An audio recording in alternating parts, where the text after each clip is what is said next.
There is a moment, and every man who has ever lived through real cold knows exactly what it feels like. When your body stops fighting and your mind goes quiet and something animal and ancient inside you simply decides whether you're going to lie down or keep moving. Emmett Holloway was 15 years old, soaking wet in 17-degree sleet, carrying a 2-year-old girl who hadn't made a sound in 11 minutes. And he kept moving. He didn't know where he was going. He only had her voice, tiny, fading, barely above a breath, repeating the same 2 words she'd said when he found her shivering on the hospital steps beside her collapsed father. Daddy's angels. He followed that, through darkness, through ice, toward the sound of engines. What he found at the end of that road would change everything, not just for him, but for an entire county that thought its secrets were buried deep enough that no homeless kid stumbling through a blizzard would ever dig them up. If you've ever been the person nobody came for, this one's for you. Stay with me all the way to the end. Hit that like button. Drop a comment and tell me what city you're watching from tonight. Let's ride. The sleet came sideways. That was the thing about Millhaven winters. They didn't fall on you so much as attack you from a direction you weren't watching. The kind of cold that found the gap between your collar and your jaw, between your boot and your sock, between the thin wall of your chest and whatever was keeping your heart running. It had been doing this since sundown, and now it was past midnight, and the streets of the Eastgate district were empty in that particular way that meant even the people who had nowhere else to be had found somewhere else to be. Emmett Holloway had not found somewhere else to be. He'd been moving for 47 minutes. He knew because he still had the watch, a cheap digital Casio with a cracked screen that his father had given him for his 12th birthday. The one thing he hadn't pawned and wouldn't pawn, not yet, maybe not ever. The watch said 12:23 a.m., and the temperature on the parking garage thermometer he'd passed 6 blocks back had read 17 degrees, and the sleet was accumulating on his shoulders the way snow accumulates on a scarecrow, patient and indifferent and not particularly interested in whether the thing beneath it was alive. The girl weighed maybe 26 pounds. She'd stopped crying about 20 minutes into the walk, which was either because she'd calmed down or because she was too cold to cry, and Emmett was trying very hard not to think about which one it was. He had her pressed against his chest inside his jacket, his one jacket, a thin canvas thing with a broken zipper that he'd found in a church donation bin 2 weeks ago, with her face tucked against his collarbone and his arms locked around her like a cage. She was breathing. He'd been checking every few minutes, short, shallow little pulls of air against his neck. Still breathing. Her name he didn't know. Her age he'd guessed at 2, maybe 2.5. What he knew was that he'd been cutting through the alley behind Millhaven General at 11:37 p.m. when he'd nearly tripped over a man unconscious on the loading dock steps.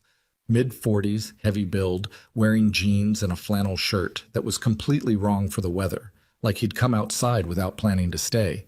The man had a pulse. He was breathing. There was no phone on him, no wallet Emmett could find, and the hospital's back entrance was locked, the intercom unanswered. The little girl had been sitting beside him, not crying yet, just looking at the man with the kind of patience that children have before they understand what patience costs. She had dark hair plastered flat by the sleet. She had on a red coat that was too thin and small white boots that were already soaked through. She had the man's hand in both of hers, and she wasn't letting go. Emmett had banged on that door for 4 minutes. He had tried the intercom twice more. He had looked up and down the alley for anyone, anything. He had looked at the man on the steps, at his color, at the stillness of him, at the way the sleet was collecting on his eyelashes, and made the calculation that Emmett Holloway, 15, homeless, no phone, no ID, no address, was probably the worst possible person to be the only person here, and also that this fact didn't change anything. He'd gone around to the front entrance. The ER desk was staffed by a single exhausted administrator who looked up at him, wet, ragged, clearly a street kid, and whose expression closed off in a way that Emmett had learned to read like weather. He'd said, "There's a man collapsed behind the building." She'd said, "Sir, I need you to take a number." He'd said, "He's unconscious in the sleet. He's going to die." She'd reached for something beneath the desk. Security, he thought. She was reaching for security. And Emmett had looked at the little girl standing beside him, still holding her soaking red coat shut with both fists, and had made a second calculation. He'd taken her hand and walked back out the front door. There were two security guards who followed them for half a block before apparently deciding they weren't worth the cold. There was a payphone on the corner that took his last 2 quarters and connected him to 911, where he'd reported the man behind the hospital and given what little description he had. The dispatcher had asked for his name and address. He'd said there's a man dying and hung up. By then, the girl had said it. He'd crouched down in front of her under the inadequate shelter of a bus stop awning and looked at her face. Impossibly small, impossibly serious, sleet running down her cheeks, and said, "Do you know where you live, sweetheart?" And she'd looked at him with eyes that were dark and very still and said, barely audible over the weather, "Daddy's Angels." He'd said what? "Daddy's Angels." She'd pointed. Not east, not west. She'd pointed in a direction with absolute confidence, the way only very small children and people who've been somewhere many times point, like the knowledge lived in her body rather than her head. Emmett had stood up. He'd looked in that direction. He'd seen sleet and dark street and the distant orange smear of highway lights on low clouds. He'd picked her up. That had been 47 minutes ago. He was in the Eastgate district now, which he knew because he'd lived in Millhaven long enough. In parking garages and under bridges and in the doorways of buildings where nobody checked too carefully, to know its bones. Eastgate was the old industrial quarter, the part of the city that the redevelopment money had looked at and then looked away from. There were warehouses here. There were machine shops and auto body places and a recycling facility that ran at all hours. There was also, at the far end of Conroy Street where it met the River Road, a building that Emmett had walked past maybe a dozen times without ever looking at too closely, because people who knew things about staying safe on these streets understood that some buildings weren't for looking at too closely. He could hear the engines before he could see the lights. Not loud, not the aggressive thunder of bikes accelerating, but the low, purposeful idle of machines at rest. The sound settled into the sleet like something that belonged there, deep and rhythmic. And the girl in his arms lifted her head for the first time in 11 minutes. He felt her wake up. Not the sharp startle of fear, but something slower, something like recognition, and her grip on his jacket tightened.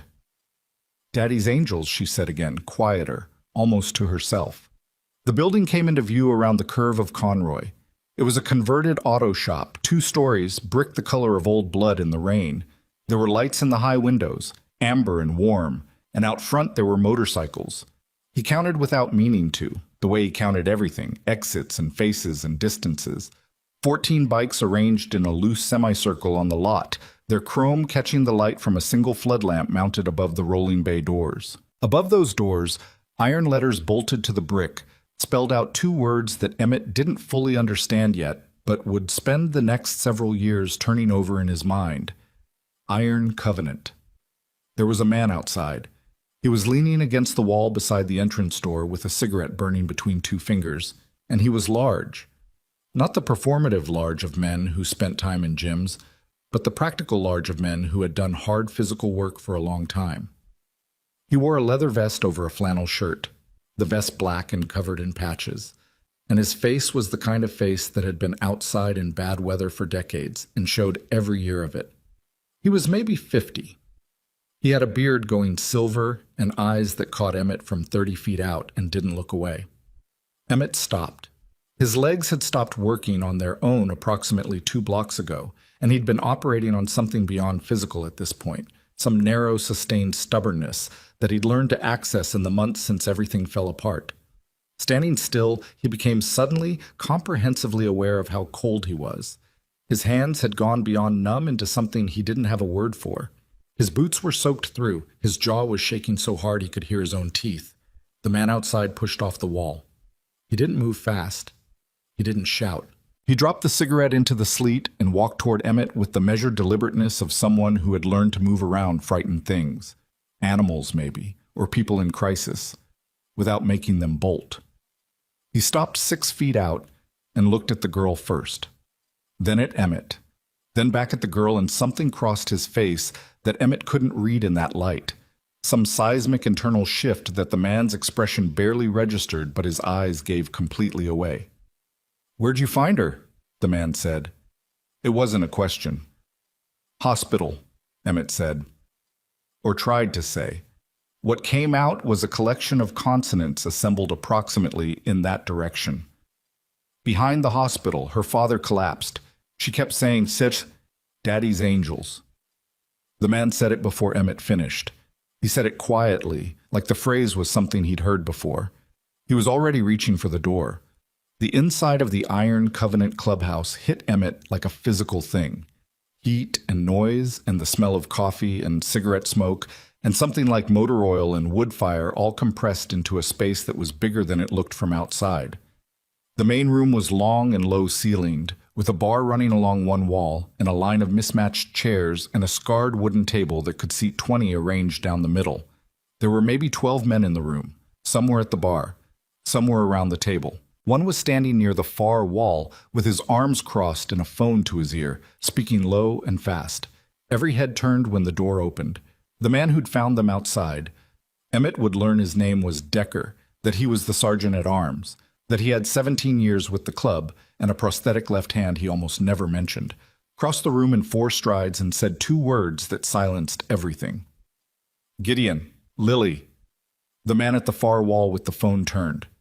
Gideon Voss was not what Emmett expected, which was not something Emmett could have articulated in that moment because he was operating at approximately 15% of normal cognitive function, and the rest of him was devoted to not collapsing. What Emmett registered in those first seconds was this. Gideon Voss was tall, spare, iron gray at the temples, with a face that had been handsome once and was now something beyond handsome, weathered into a kind of bleak authority that came from having been tested by things that didn't leave marks you could see. He was wearing a black vest like the others, older and more worn, with a president patch on the breast and a dozen years of road written into every crease. His eyes were the color of winter lake water. Those eyes found the girl in Emmett's arms and stopped. "Christ," Voss said, very quietly, like someone standing at the edge of something they weren't sure could hold their weight. He was across the room in seconds. Emmett felt the girl shift in his arms, felt her reach, the way a child reaches for something known and certain. And then Gideon Voss had her and Emmett's arms were empty, and he had the sudden, complete, overwhelming understanding that he had nothing left to hold himself up with. His legs confirmed this hypothesis immediately. He went down on one knee on the concrete floor and would have gone all the way down except that someone caught him. Not gently, not softly, but efficiently, a forearm hooked under his shoulder and his weight redistributed with the practiced competence of someone who'd managed collapsed people before. "Hey!" A voice close to his ear, male, mid-30s, flat Midwestern cadence, with something underneath it that knew what it was doing. "I got you. Don't fight it." He didn't fight it. The man who caught him was built compact and economical, with close-cropped hair going prematurely gray at the temples, and hands that were already checking Emmett's pulse, his skin temperature, the color of his lips, moving with clinical precision through a trauma assessment that Emmett recognized distantly as the real thing. The man had a patch on his vest that read Graves above a caduceus that had been modified with a small set of motorcycle wings. His real name was Mac Dalton.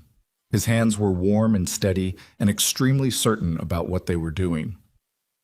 "Hypothermia," Dalton said to the room. Not loud, just factual. "Moderate to severe. Get me blankets, get me hot water bottles if we have them, and somebody put on more coffee." Several men moved. The room reorganized itself around a crisis with the seamless efficiency of people who had done this kind of thing before. Not the chaos of emergency, but the focused choreography of trained response. A folding cot appeared from a side room. Blankets materialized. Emmett was moved to the cot and stripped of his wet jacket and his soaked boots with efficient, impersonal hands, and covered while Dalton continued the assessment, talking to him in the measured tone of someone keeping a patient conscious. "What's your name?" "Emmett." "Emmett, you're going to be okay. How long were you out in it?" "Since." He stopped. His brain was doing something slow and unreliable. "Since around 11:30. Dalton glanced at someone across the room. "Almost an hour in 17-degree sleet," the glance said. "You find her at the hospital?" "Behind it. Her father—" "There was a man. I called 911. We know." That was Decker, from somewhere to Emmett's left. Gideon made calls. They're saying a man was brought in from behind the hospital 40 minutes ago. Cardiac event. He's alive. From across the room, from wherever Gideon Voss had gone with the girl, there was a sound that might have been something breaking, or might have been a man exhaling after holding his breath for a very long time. "The girl," Emmett said. "Her name is Lily," Dalton said. "She's okay. She's warm. Her father, Gideon's brother, he's going to be okay." Emmett closed his eyes.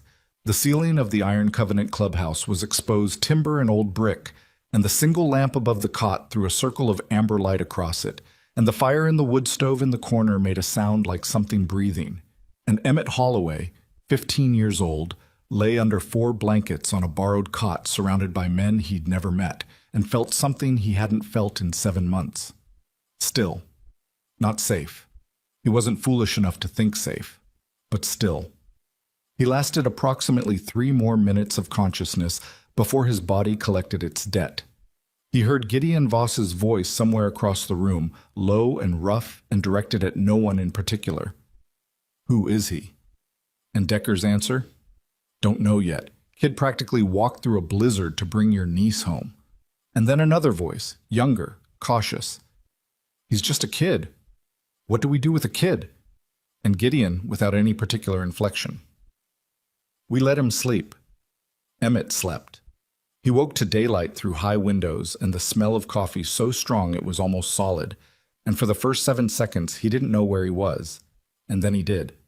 And he lay very still listening to the room around him before he moved. The main space was quieter than it had been at midnight. 2 men sat at the far end of the table with coffee mugs, talking low. Someone was in the kitchen. He could hear a pan, the knock of a cabinet. The fire was still going. His clothes were dry and folded on a chair beside the cot. His boots were beside the chair, stuffed with newspaper, which made him feel something complicated in his chest that he didn't examine too closely. His watch said 8:14 a.m. He'd slept nearly 8 hours. He sat up carefully. The blankets pooled around his waist, and he became aware of the full physical accounting of the previous night. His hands had pins and needles through every knuckle.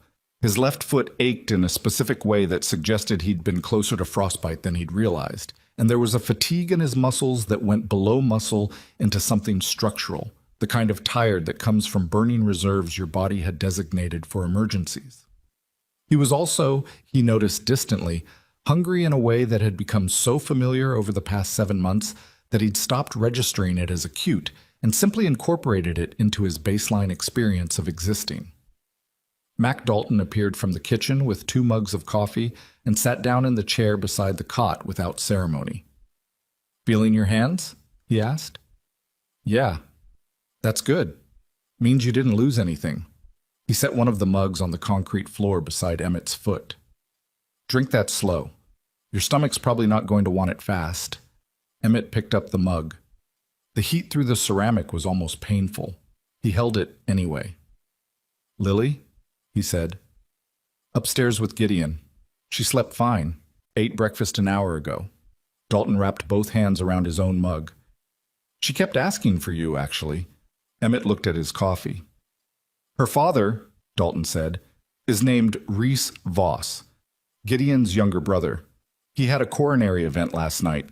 Not a full heart attack, but close. He's stable. He'll be in the hospital for a few days." He paused. "You probably saved his daughter's life." "I just walked her somewhere warm. In 17-degree sleet for 47 minutes when you were already hypothermic." Dalton said this without any particular emotional quality, just factual. "Call it what you want." Emmett didn't say anything. "Can I ask you something?" Dalton said. "Sure." "How long have you been on the street?" The question landed in the room and sat there. Emmett had gotten good, over the months, at the particular social calculations involved in questions like this one. Who was asking, why, what they wanted to do with the answer, whether the truth served him or hurt him. He looked at Mac Dalton's face and performed this calculation and found that the man was looking back at him with an expression that contained neither pity nor judgment, nor the particular careful blankness that social workers sometimes deployed when they were writing notes in their heads. He just looked like someone who wanted to know. 7 months, Emmett said, give or take. Dalton nodded, slow.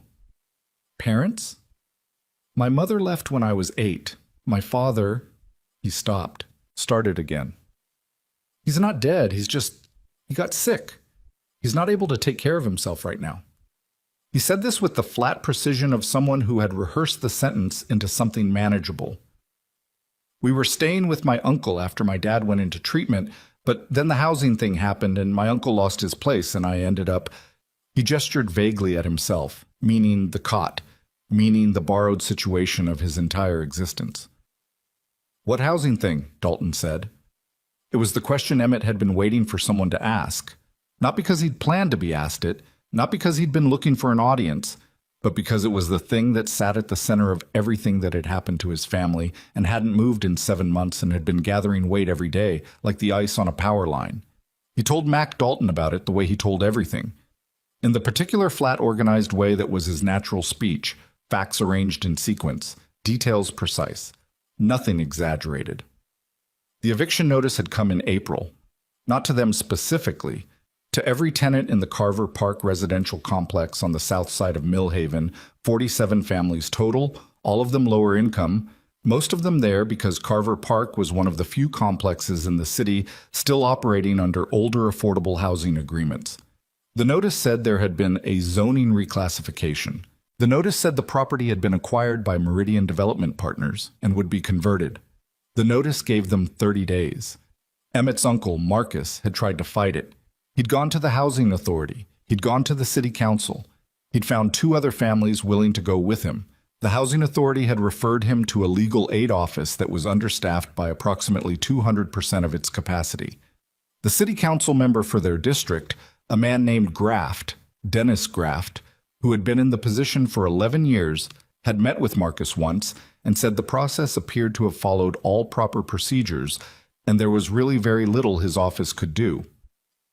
3 weeks later, Marcus had received a second letter. This one was not from Meridian Development Partners.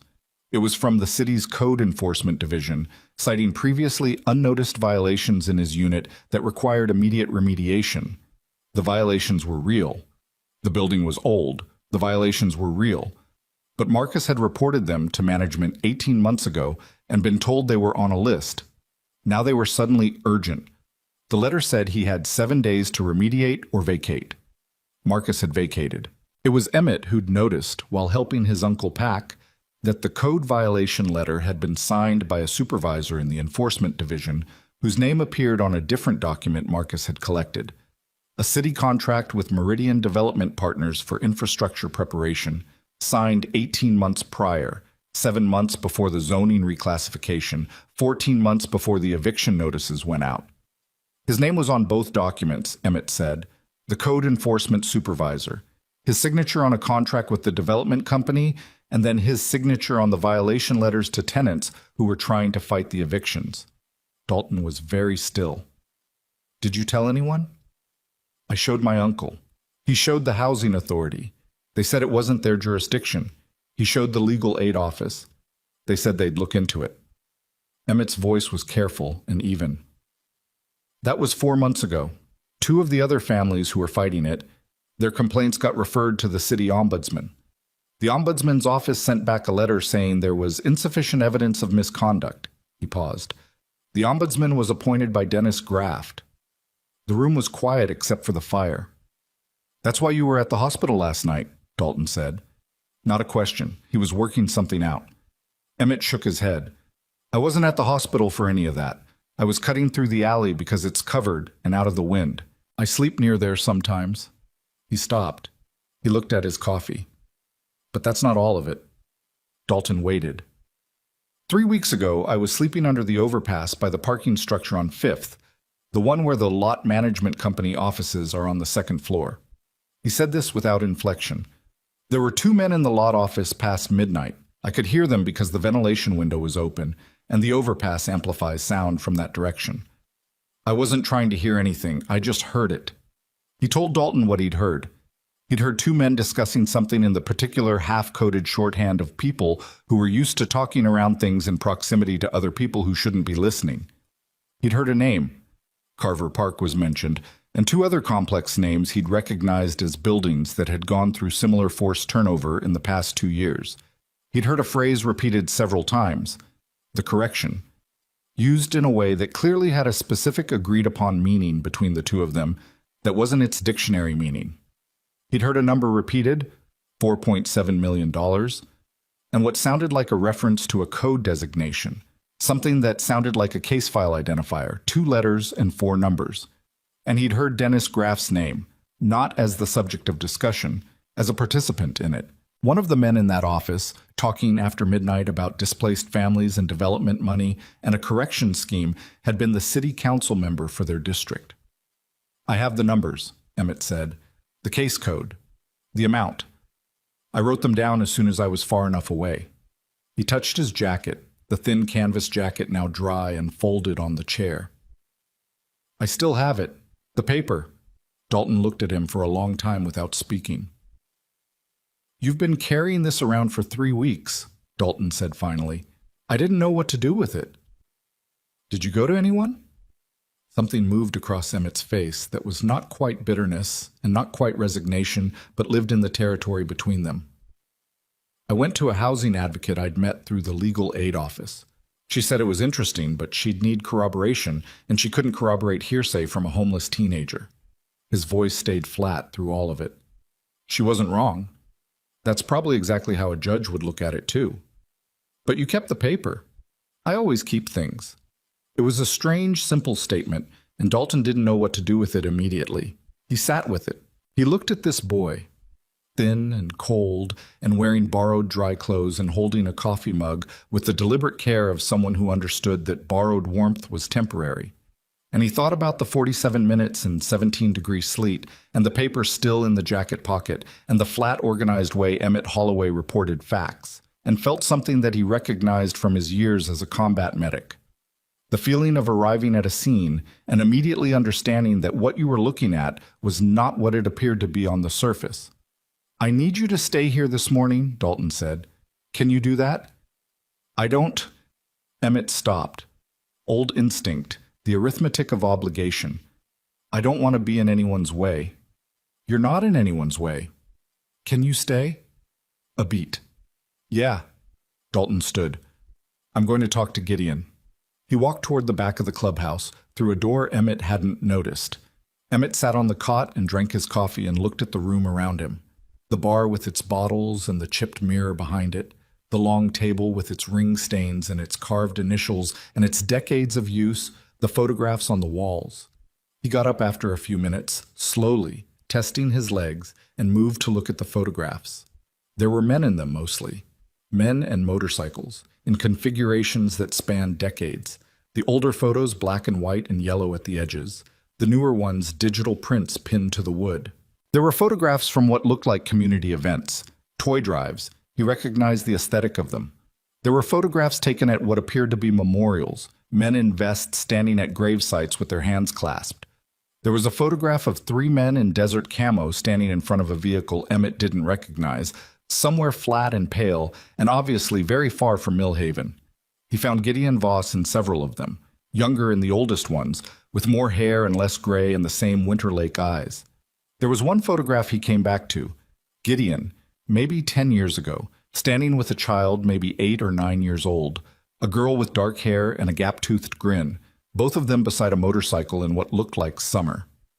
Gideon was laughing in the photograph, genuinely, fully, the way people laugh when they don't know they're being photographed. It was the most unguarded expression on his face Emmett had yet seen. He was still looking at it when the door opened again. Gideon Voss came across the room with the particular directional certainty of someone who always knew exactly where they were going. He stopped 4 feet from Emmett, looked at the photograph he was looking at, and then looked at Emmett. "My daughter," he said, 7 years ago.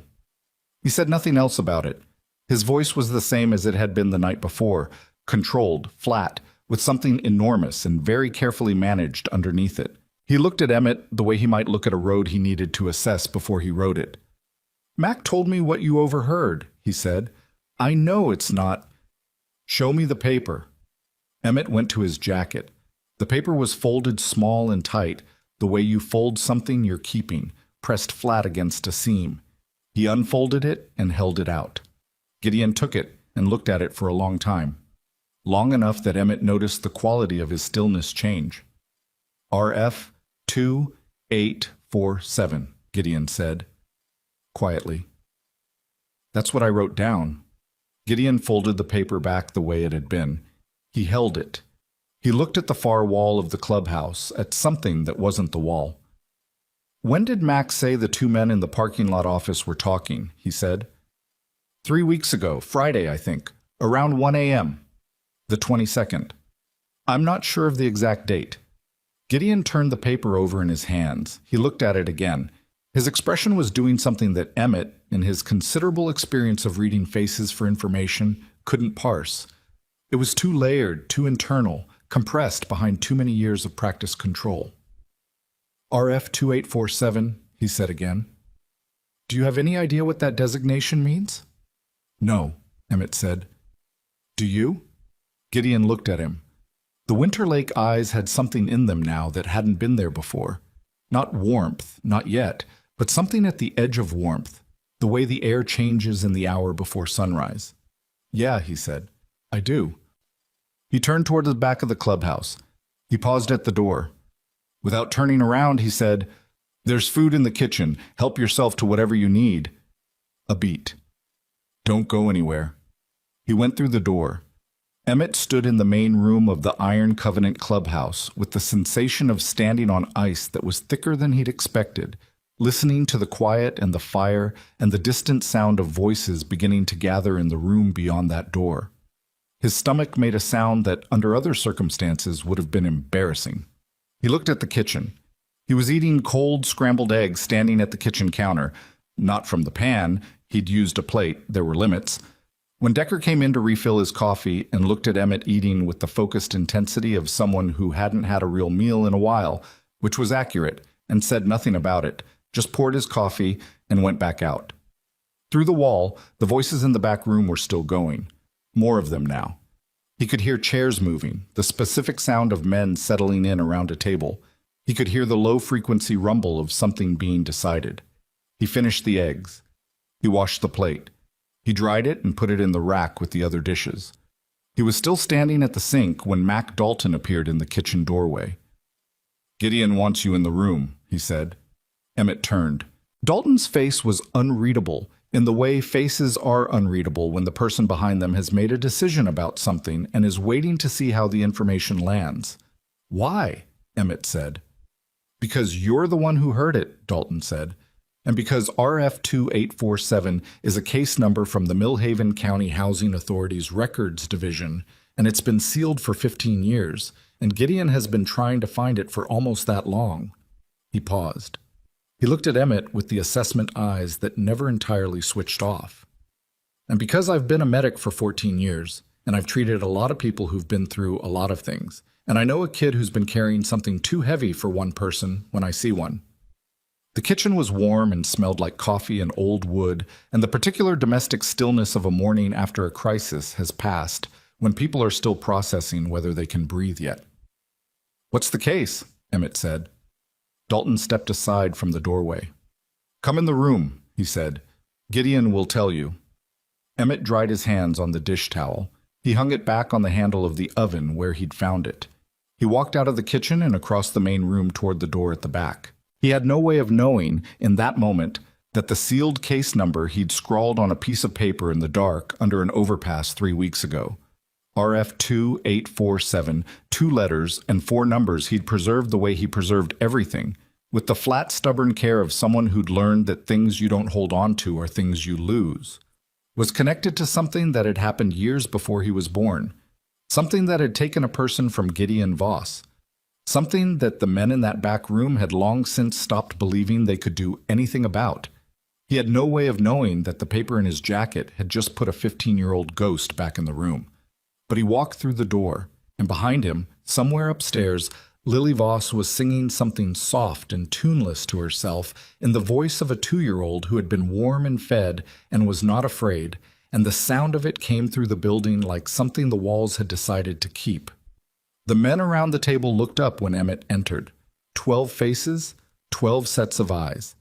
The particular quality of attention that belongs to men who have learned to look at things clearly, not kindly, not unkindly, but directly. On the table in front of Gideon Voss was a manila folder, thin and old at the edges.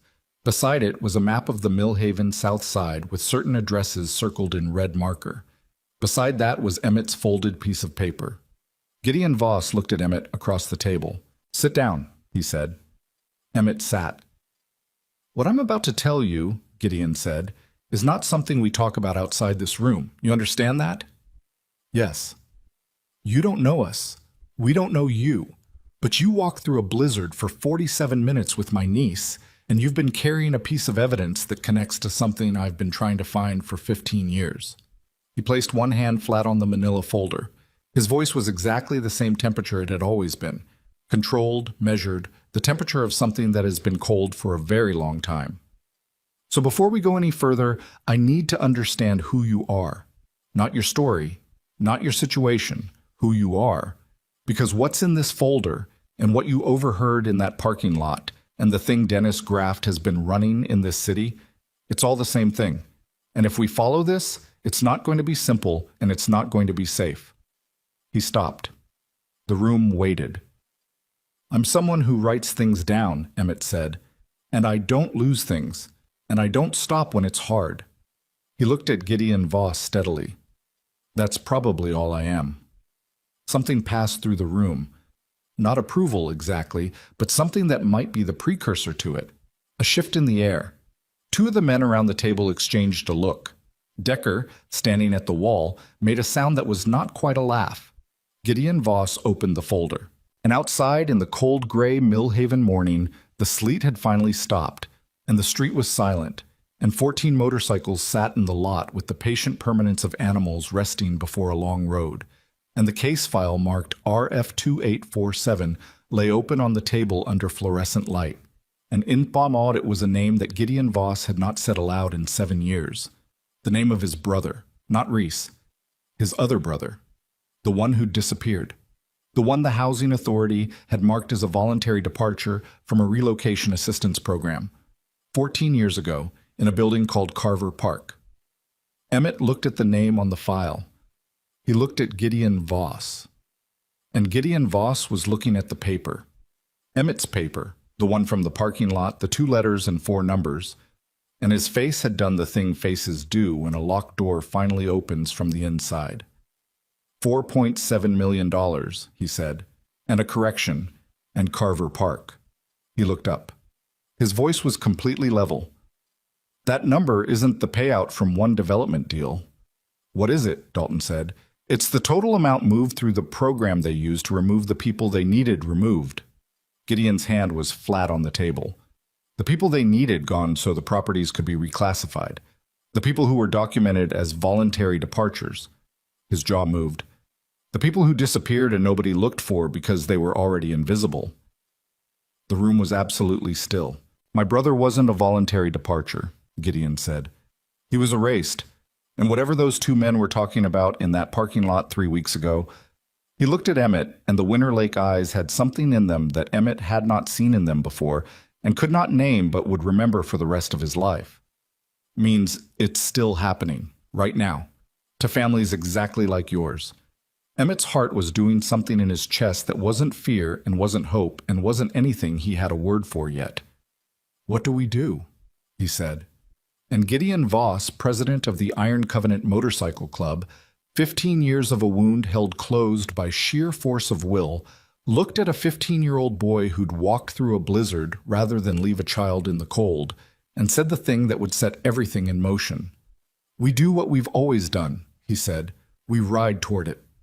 Outside, a cloud moved off the sun, and the light hit the chrome of 14 motorcycles all at once, and for 1 second the whole frozen lot blazed.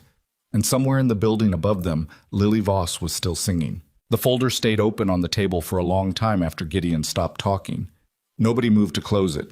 Nobody moved at all, which was its own kind of statement. 12 men who had collectively seen enough of the world's worst to have developed functional armor against shock, sitting with the stillness of people who understood that some information changes the shape of a room permanently.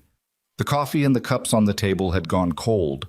The fire in the wood stove had burned down to a steady red pulse. The winter light through the high windows had shifted from gray to white to something pale and directionless, and outside in the lot, the 14 motorcycles sat in it without apology. Emmett had his hands flat on his thighs under the table. He was looking at the name in the case file the way he looked at things he needed to memorize, with the focused, almost physical concentration of someone who'd learned that attention was the one resource he could always generate for himself, regardless of what else he had or didn't have. The name in the file was Daniel Voss, D.O.B., August 3rd, 1978. Last known address, Unit 4C, Carver Park Residential Complex, Millhaven. Status notation in the dry institutional language of a housing authority document. Voluntary departure from Transitional Relocation Program. Case closed. Date: March 14th, 2011.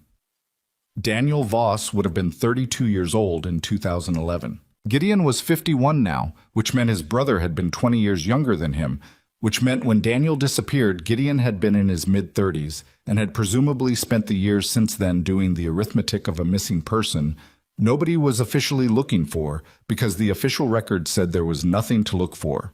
Emmett understood something about carrying numbers that didn't add up. He wasn't in a transitional program, said a man at the table whose patch read Church. Not a title, a road name, the kind of road name that comes from a history nobody at the table needed explained. His real name was Calvin Marsh, 58 years old, heavy-set, with the particular deliberate stillness of someone who'd spent years doing work that required him to stay calm in small rooms with volatile people. He had been, before the road, a crisis negotiator for the county sheriff's department, a fact he mentioned approximately never. Daniel was in supported living. He had a diagnosis. He needed support services. He had PTSD and early onset depression, Gideon said. The words came out with the controlled flatness of someone who had said them enough times that they'd worn the emotion off the surface. He was managing. He was doing okay. A pause. He was doing okay. The silence after that had a specific texture. Who signed the closure notation? Decker said. Gideon turned one page in the folder. He didn't look at it. He'd looked at it enough. Supervisor, Records Division, Millhaven County Housing Authority. He read the name. Thomas Arrett. The name sat in the room. A man at the far end of the table, young for the room, maybe 28, with a jaw that looked like it had been broken once and set slightly wrong, a patch that read Rivet, said, Arrett is still in that position. Same office, same title. I saw his name on a document 2 months ago when I was helping the Delgado family with their appeal. He said this quietly, with the particular quiet of someone who has just understood what quiet is protecting. He's been in that position for 22 years, Calvin Marsh said. Everyone in the room was doing the same math. He signed Daniel's file in 2011, Gideon said. He signed the violation letters that pushed out the Carver Park tenants this year. He was not raising his voice. His voice had the same temperature as the concrete floor. He's the connection between the two schemes, 14 years apart, same signature, same department, same methodology. Different development company, said Mac Dalton, who was standing at the wall with his arms crossed and his coffee untouched. 14 years ago, it was whoever acquired the building Daniel was in. Now it's Meridian Development Partners. He looked at the map on the table. The question is whether Arrett is running the program or just executing it. He's not running it, Emmett said. Everyone looked at him. He hadn't meant to say it out loud. The thought had arrived in the space between what Dalton had said and what followed, and his mouth had been slightly ahead of his internal filter, which happened sometimes when he was tired and when he was in rooms where the information was moving fast and matching his own processing speed. He met Gideon's eyes across the table. The men in the parking lot, he said. Arrett wasn't one of them. How do you know? Because one of them was Graft, Dennis Graft. I recognized his voice. I'd heard him speak at a housing meeting Marcus took me to in September. And the other one wasn't Arrett because Arrett's name came up in the conversation. They referred to him as... He stopped, dug for the exact phrasing, the way he always dug for exact phrasing because approximation was a kind of forgetting. They called him the keeper of the record, like it was a title, like it meant something specific. A compliance role, Calvin Marsh said. He said it like he was tasting something. He certifies the departures, Gideon said. Not a question. He makes them official. He closes the cases. He's the one who turns a disappeared person into a voluntary departure. Dalton had uncrossed his arms. He doesn't need to know what happens to them afterward. He just needs to sign the paper. The fire made a sound in the wood stove. One of the bikes outside, disturbed by wind maybe, shifted slightly on its kickstand, and the small metallic adjustment was audible through the walls. Emmett looked at his hands under the table and thought about the 47 families at Carver Park, and then thought about the buildings that had come before. Rivet had said 2 months ago, which meant there was a recent one, which meant the pattern was still in motion right now, not historical, not concluded. And then he thought about the $4.7 million figure and what it implied about the scale of it, how many buildings, how many families, how many cases closed by a keeper of the record who presumably had no particular interest in what the closing represented to the people named on the papers. There's something else, he said. He said it before he decided to say it. Dalton looked at him. Gideon looked at him. The thing he hadn't mentioned yet, the thing he'd been holding in the back of his thoughts since he woke up that morning, was a small detail from the conversation in the parking lot that he hadn't led with because he hadn't been sure how to contextualize it, and because he was, at some level, still performing the old calculation of what to reveal to strangers and what to keep in reserve. He looked at Gideon. In the parking lot, he said, near the end, before they went back inside, one of them said something about a problem, a complication in the current operation. I didn't understand what it meant then. He paused. He said, the Voss account is still open. The room stopped. Not the sound of the room. The fire kept going. The wind kept moving outside. The distant highway continued its low rumble. But the quality of stillness in the men around the table changed completely. The way stillness changes when something that has been pending for a long time suddenly becomes current. Gideon Voss was looking at Emmett, and his face was doing something that no amount of practice control could entirely contain. It was not grief exactly, and it was not hope exactly. It was what happens to a face when two opposing forces of equal magnitude are applied to it simultaneously. They said that, he said. Those exact words. Yes. The Voss account. Yes. A long silence, the kind you don't interrupt. Daniel is alive, Gideon said. It came out quiet and absolute. The way facts come out when a person has been keeping them as hypotheses for too long and reality has just reclassified them. He wasn't a voluntary departure. He's someone they needed removed and kept removed. And if the account is still open, he stopped. He's somewhere in the system, Dalton said, very carefully, or somewhere adjacent to it. Or someone knows where he is and has reason to keep him there, Calvin Marsh said. Gideon stood up. Not abruptly. The movement was slow and deliberate. The movement of someone managing a significant internal pressure with significant external discipline. He walked to the far wall. He stood there with his back to the room for approximately 20 seconds, which in the context of 12 men watching was a very long time. Nobody said anything. He turned back around. His face was the same as it always was. His voice was the same temperature.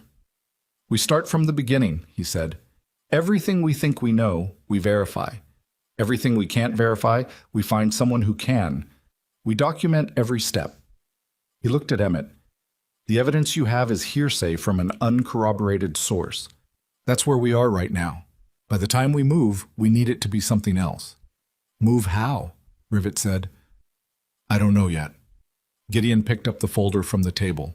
But we don't move until we know exactly what we're moving against and exactly how much of it will hold up when someone with legal authority looks at it. He looked around the table. Nobody talks to anyone outside this room about any of this. Not wives, not friends, not anyone. As of right now, this is internal. He said it the way orders are given, not with volume, but with the particular gravity that comes from authority that has been earned rather than assigned. Mac, he said. Yeah. The boy stays here until we know it's safe for him to move around. There was a pause. Emmett opened his mouth. I don't need, he started. It's not about what you need, Gideon said. Not unkind, simply factual. Two men in a parking lot discussed an active operation by name, and you heard it. Whether or not they know that, we don't know. Until we know that, you stay here. He held Emmett's eyes. This isn't negotiable. Emmett closed his mouth. Dalton looked at him with something that was almost sympathy and was also a firm hand on his shoulder. Come on, he said. I'll show you where you can sleep that isn't a cot in the main room. The room they gave him was small and on the second floor, which had originally been the shop manager's office when the building had been an auto shop and had been converted at some point into a bunk space with a single bed and a dresser with 2 drawers and a window that looked out over the lot. It was warmer than anything Emmett had slept in since April. The bed had a wool blanket and 2 pillows. There was a lamp with a pull chain. The floor was bare wood and the boards were uneven under his feet. He stood at the window for a long time looking at the motorcycles in the lot below, the winter light making hard shadows under their engines. He wasn't thinking about Daniel Voss or RF-2847 or Dennis Graft. He was thinking about his father, which was something he tried to do in controlled doses because uncontrolled it was unmanageable, but sometimes it arrived without permission anyway. His father's name was Will Holloway, and he was 44 years old, and he was in a residential treatment facility on the east side of Millhaven, which Emmett knew because he'd looked it up, had walked to it once to see the building from the outside, had not gone in because he didn't know what he'd say, and because looking at the building was enough, just the knowledge of it, the fixed point of it on the map. His father wasn't gone. He was just somewhere he couldn't be reached. And the reason he couldn't be reached was partly the illness, and partly that reaching required a fixed point of your own, a phone number, an address, a place someone could call back. Emmett had none of these things. He had a cracked watch and a folded piece of paper, and the specific kind of internal discipline that develops in children who learn young that adults are not always reliable infrastructure. His father had been reliable infrastructure once, before. He pulled his thoughts back. He looked at the motorcycles. He counted them. Still 14 in the lot, plus he'd noticed 3 more in the bay inside, which made 17 total if he was reading the club correctly. He didn't know exactly how many members the Iron Covenant had, but from the table this morning he estimated 12 to 15 regular members in the immediate area, more at a distance. He thought about what Gideon had said. We don't move until we know exactly what we're moving against. He thought about the coded case file and the 15 years between Daniel Voss's disappearance and this morning and everything that had happened to everything in between. He made a decision. He went to find paper. The kitchen had a notepad on the counter near the phone, an actual landline phone, mounted to the wall, which Emmett had not seen in a private residence since he was 8, and a coffee can full of pens. He took the notepad and a pen and went back upstairs. He sat on the bed and he wrote down everything. Not the way he'd explained it to Dalton, not conversationally, not in the order he'd experienced it. He wrote it down the way he organized things in his head, systematically.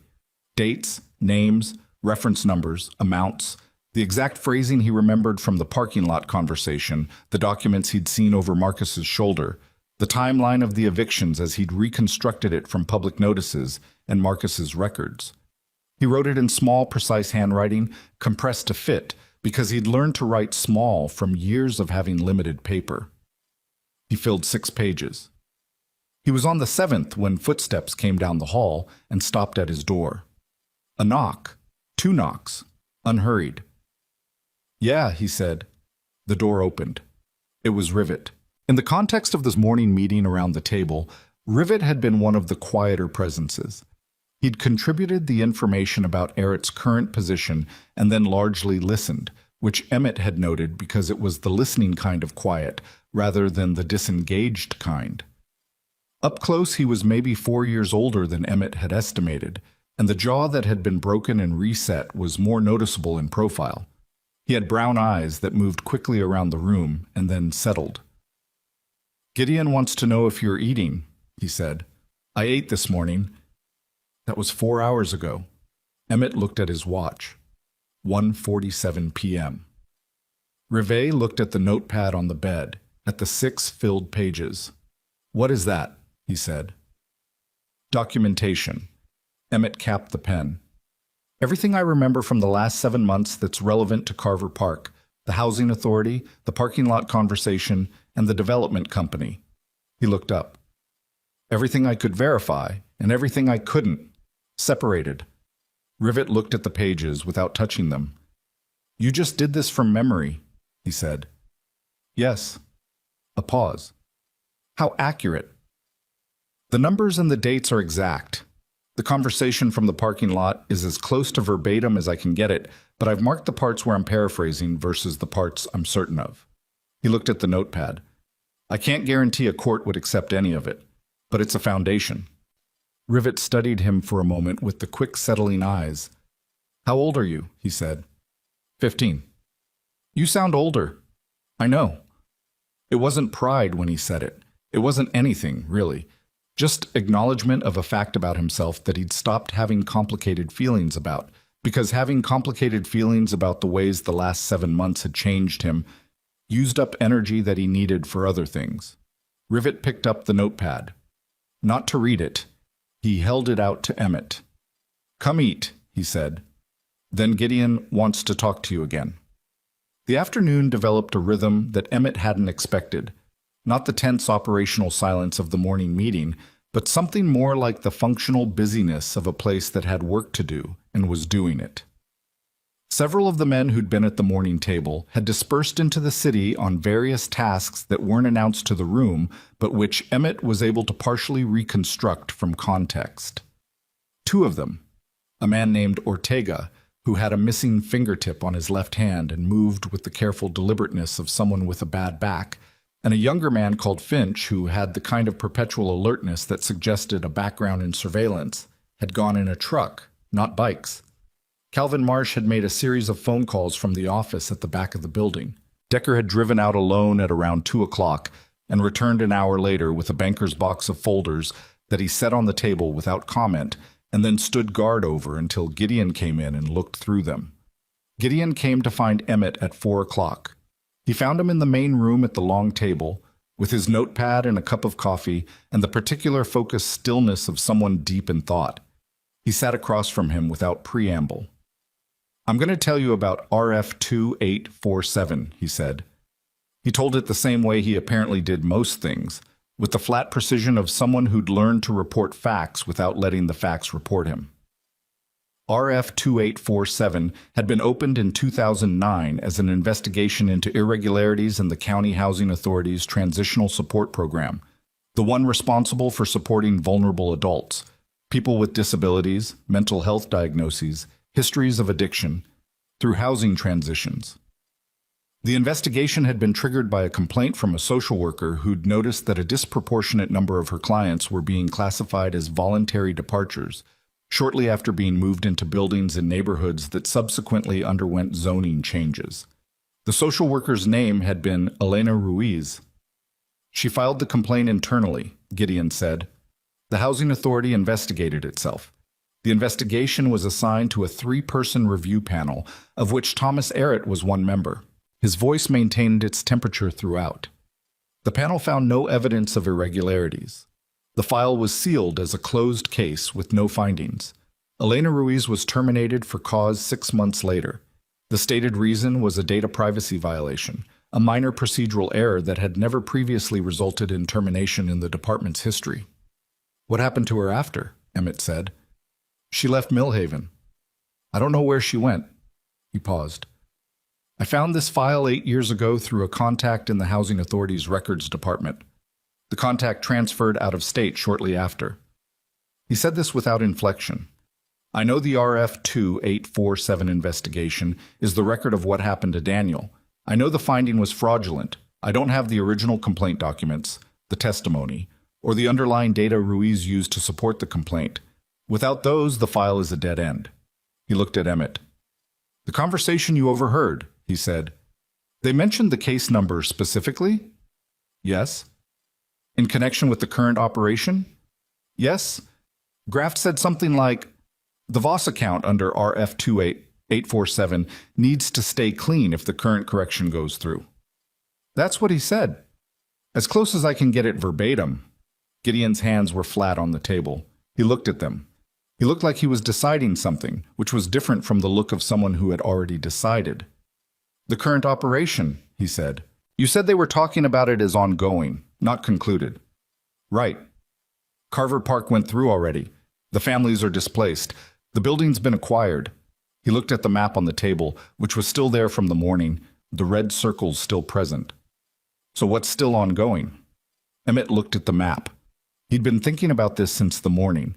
The $4.7 million figure was too large to represent only the properties he knew about, Carver Park and the building where Daniel had been. The number implied more transactions, more buildings, more displacements. The figure wasn't an amount paid out in one transaction. It was a total accumulated over time, a program budget rather than a deal payment, which meant there were buildings in this map that hadn't gone through yet. He stood up and leaned over the map. He wasn't a native of the Millhaven South Side. He'd come to Millhaven 18 months ago from further north, when things started going bad with his father, when Marcus had offered his couch, and Emmett had taken it and tried to make something work in a new city. But 7 months on the street had given him a working knowledge of the city's geography in the specific way that comes from sleeping in it and walking through it at all hours. And he looked at the red-circled addresses on the map, and then at the spaces between them. "There's a pattern to the locations," he said. "These aren't random buildings. They're all within 4 blocks of either Highway 9 or the river corridor." He traced with one finger, not touching the map. "This is the zone Meridian would need to clear to build a continuous commercial corridor from the highway interchange to the waterfront district. They've done the south end." His finger moved. "They haven't done the north end of this zone yet." He indicated 3 addresses in the upper left quadrant of the marked area. No red circles. "Those buildings," he said, "they're still occupied." Gideon leaned forward and looked at the map with the focused attention of someone recalibrating. "Meridian's building permits," Gideon said. "Calvin." He raised his voice slightly. Marsh appeared in the doorway from the back room. "What did we find on Meridian's current permitting?" 2 active applications, Marsh said. He was holding a legal pad. One for what's called a mixed-use transit corridor development, filed 4 months ago. Environmental review in progress. He looked at the notepad. The listed project boundaries on the filing include the river corridor from South 9th to North 14th. North 14th, Emmett said. He looked at the map. That's past these 3 buildings. The room was quiet. "They've already filed the permits," Dalton said. He'd appeared in the doorway behind Marsh. "They filed permits for a development that covers land that's still occupied, which means the displacements are already scheduled," Gideon said. "They just haven't executed them yet." He looked at Emmett. "The ongoing correction you overheard, it's not Carver Park. Carver Park is done. The ongoing piece is the north end." He looked at the 3 unmarked addresses. "Those families don't know what's coming." This was the moment. Emmett would think about it later, would return to it as a reference point the way you return to a mile marker. This was the moment where the thing that had been abstract became immediate, where it went from being about what had already happened to being about what was happening now, tonight, to people who were currently in their apartments eating dinner and watching television and putting children to bed without any awareness that a decision had already been made about them. Somewhere in an office building, and a permit had been filed and a timeline existed. He thought about Carver Park. He thought about Marcus packing boxes. He thought about 47 families. He thought about the 3 addresses on the map. "How many people?" he said. "In those 3 buildings." Marsh consulted his notepad. "Based on the building registrations, the occupancy filings on record, somewhere between 60 and 90 units between the 3. He paused. "Supported living components in 2 of the 3. Meaning vulnerable adults, the kind of residents who get classified as voluntary departures. The kind of residents nobody looks for." Emmett sat back down. He looked at his coffee cup. He thought about 75 people on the north end who would receive notices in the next months that would reference zoning reclassifications and code violations and proper procedures, and would not mention the $4.7 million or the RF2847 case file, or the keeper of the record, or Dennis Graft, in a parking lot at 1 a.m. on a Friday. "I want to help," he said. He said it directly to Gideon. "You are helping," Gideon said. "More than this, I want to—" He stopped, reorganized. I know how to find things. I know how to move around this city in a way that doesn't attract attention. I've been doing it for 7 months, and I remember everything. He tapped his temple once with one finger. Everything I see, everything I hear, it doesn't leave. He met Gideon's eyes. Let me go to those buildings, not conspicuously. I'm a teenager. Nobody is going to look twice at me going in and out of a residential building. Let me find the residents who are already receiving pressure, who are already getting the violation letters. I can document it firsthand. The silence that followed was the kind that contains a conversation that is happening without words. Dalton spoke first. He's right that he's inconspicuous. He's 15, said Decker from across the room. I'm 15 and I've been surviving on the street for 7 months, Emmett said. He wasn't angry when he said it. He was factual. I know how to assess risk. I know how to leave a situation before it gets dangerous. I've had practice. He paused. And I'm the only person in this room that Thomas Arrett and Dennis Graft have never seen and can't identify. Another silence. Different texture. Gideon looked at him for a long time. Looked at him the way he'd looked at the photograph of his daughter on the wall, with something that was complicated and contained and not entirely about what it appeared to be about on the surface. Not alone, he said finally. Rivet can watch from a distance, Dalton said. He's good at distance. Rivet, leaning in the doorway with his arms crossed, said nothing, which was apparently agreement. Not until we know the buildings are safe to approach, Gideon said. Calvin, I need everything public on those 3 addresses. Ownership history, any complaints filed in the last 2 years, code violation notices on record. He looked around the room. Tonight we build the full picture. Tomorrow we know what we're walking into. He looked at Emmett. You sleep here tonight, he said. You eat dinner here. And you don't go anywhere alone until I say otherwise. It was not phrased as negotiable, but it wasn't phrased unkindly either. It was phrased the way Emmett imagined orders were phrased when they came from someone who understood that the person they were directing had earned the right to be directed instead of dismissed. And Emmett, who had not had that experience in 7 months, felt it land somewhere below his sternum in a way he immediately moved to not feel too specifically.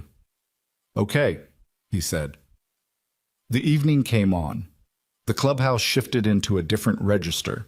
Dinner was produced from the kitchen by Decker, who turned out to cook the way he did everything else, with efficiency and zero ceremony, and who produced enough food for 12 people as if there had always been 12 people to feed.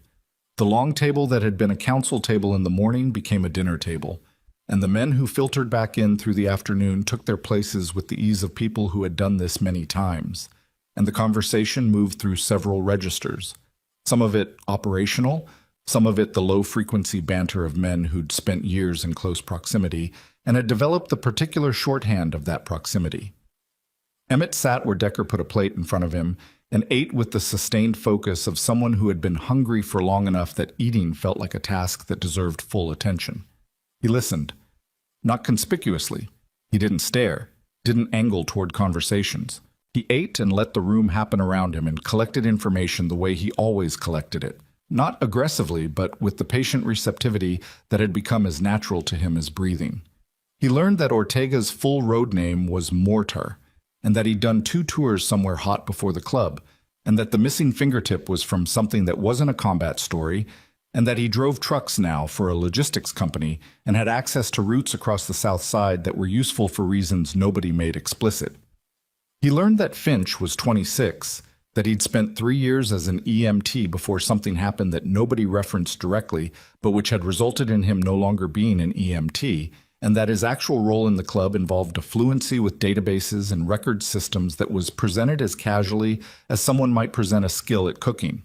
He learned that the Iron Covenant had been founded 23 years ago by Gideon Voss and 4 other men who'd come back from different wars at different times and found themselves in the same city with the same particular inability to transition back into a world that had continued without them and didn't particularly require their specific skills anymore. He learned this not from anything that was said directly about it, but from the weight of it in the room, the way it existed as background, as founding myth, as the thing that made the room make sense. He was clearing his plate when Calvin Marsh sat down across from him. Marsh had a coffee and a folder and the particular settled posture of someone who has decided to have a direct conversation and is at peace with the decision. "Tell me about your father," Marsh said. Emmett looked at him. "Not what happened to him," Marsh said. "Tell me about him." It was a different question. Emmett hadn't been asked it before. Not like that. Not as a question about the person rather than the situation. He sat with it for a moment. "He was a good teacher," he said finally. "Before. He taught middle school science. He was the kind of teacher kids remember. He wasn't easy, but he was fair, and he paid attention to the ones who weren't doing okay." He paused. "He noticed things about people. Like you do." "I learned it from him." Marsh nodded. He didn't say anything for a moment. "What happened to him?" Marsh said. Not a question this time, just an opening. "He lost his job when the district consolidated. Budget cuts. He appealed it twice." Emmett was keeping his voice level, which was something he was practiced at. "He started drinking after the second appeal failed. He'd been sober for 12 years before that. He'd had the problem when he was younger, and he'd been sober my whole life." He stopped. He looked at his hands on the table. When it came back fast. By the time I realized how bad it was already past the point where I could do anything about it except call the number on the county health website. "Who called?" "Me." A pause. "How old were you?" 14. He looked up. "He's getting better. The facility is good. He's been there for 5 months." His voice stayed flat through all of it. "He doesn't know I'm on the street. He stopped. "I've been managing his mail. There's a P.O. box. I told him I'm still at Marcus's." Marsh was quiet for a moment. Something in his face had moved. "You've been protecting him," Marsh said. "He'd leave the facility if he knew," Emmett said. "He'd discharge himself. It would undo everything." He looked at the table. "He needs to finish the program, so I need to—" He paused. "I need to keep the situation stable until he's done. Then I can tell him the truth, and we can figure it out." The plan, stated out loud to another person for the first time, sounded like what it was. A 15-year-old's logistics solution to an adult-scale problem, built with 15-year-old resources and 15-year-old emotional management and the particular stubborn competence of someone who'd been given no other option. Marsh looked at him for a long time. "When is he due to complete the program?" Marsh said. 6 weeks, Emmett said. Another silence. Not uncomfortable. The kind of silence that is working. "Okay," Marsh said. He stood up. He picked up his folder and his coffee. He paused.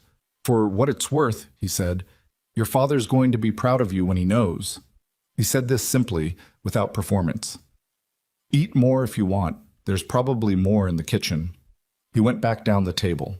Emmett sat there for a moment. He looked at the fire.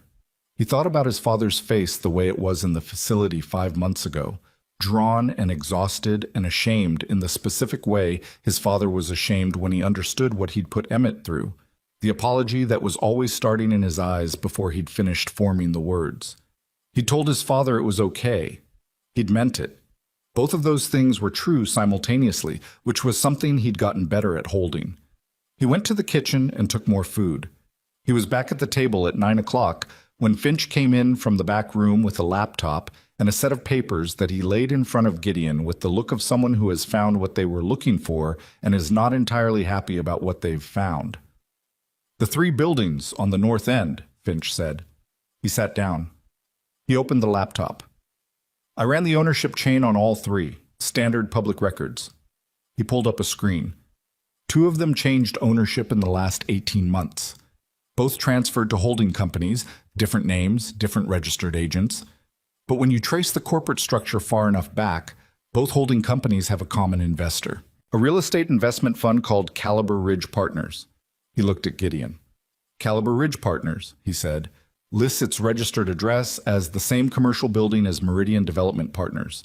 Different floor, different office, but the same building." "Shell companies," Dalton said. "Acquiring the properties before the zoning reclassification makes them valuable," Marsh said, "before anyone knows what's coming. So by the time the corridor development is announced, they already own the land. And they've already cleared the tenants," Gideon said. "Or they're in the process of clearing them," Finch said. He clicked to another screen. I found 3 code violation notices filed in the last 6 weeks against residents at the Hendricks Arms. That's one of the North End buildings. All 3 notices signed by Thomas Arrett, Emmett said. Finch looked at him. Yeah. The room was quiet except for the fire and the distant sound of a train moving through the city somewhere to the north. They're already moving, Gideon said. He stood up. He moved to the map. He looked at the 3 unmarked addresses in the upper quadrant. His back was to the room. The families in those buildings have 6 weeks, maybe 8, before the pressure becomes impossible to resist, before people start leaving. His voice was controlled. And anyone with a diagnosis, anyone vulnerable, anyone without the resources to fight it, they go through the program. They get classified. He turned around. And Thomas Arrett closes the case. He looked at Emmett, and Emmett understood, in the way he understood things when the information arranged itself into a shape that was undeniable, that the 6 weeks before his father completed the program was the same 6 weeks before those buildings emptied. That the thing that had been done to his family was not an aberration, it was a procedure. It had been done before, and it was being done now, and it would continue to be done until something stopped it. He thought about Daniel Voss, about a man who'd needed support services and gotten erased instead, about a sealed case file and a signature and the phrase the Voss account is still open, which meant Daniel was somewhere, which meant Daniel was alive, which meant that 15 years of a wound that Gideon had been carrying alone could potentially close. He thought about all of this, and then he looked at Gideon Voss and he said, I can get into the Hendricks Arms. Not tonight, Gideon said. I know, but soon. Soon, Gideon agreed. It was not the conversation that broke things open. The conversation that broke things open happened an hour later when the front door of the clubhouse opened at 10:15 p.m. and a man came in who had not been at the morning meeting and whose arrival produced a change in the room's atmosphere that was immediate and particular. He was maybe 45, wearing road clothes, carrying the smell of cold and distance like something he'd been soaking in for hours. He had a face that had been recently through something. Not a fight, not an injury, but the particular drawn quality of someone who had driven very fast for a long time towards something bad. His vest patch read, Crossroads. He crossed the room to Gideon and said something in his ear, low. Gideon's face did not change, but he said, Everyone in the room. He said it at a volume that carried. The men who had dispersed through the evening filtered back in.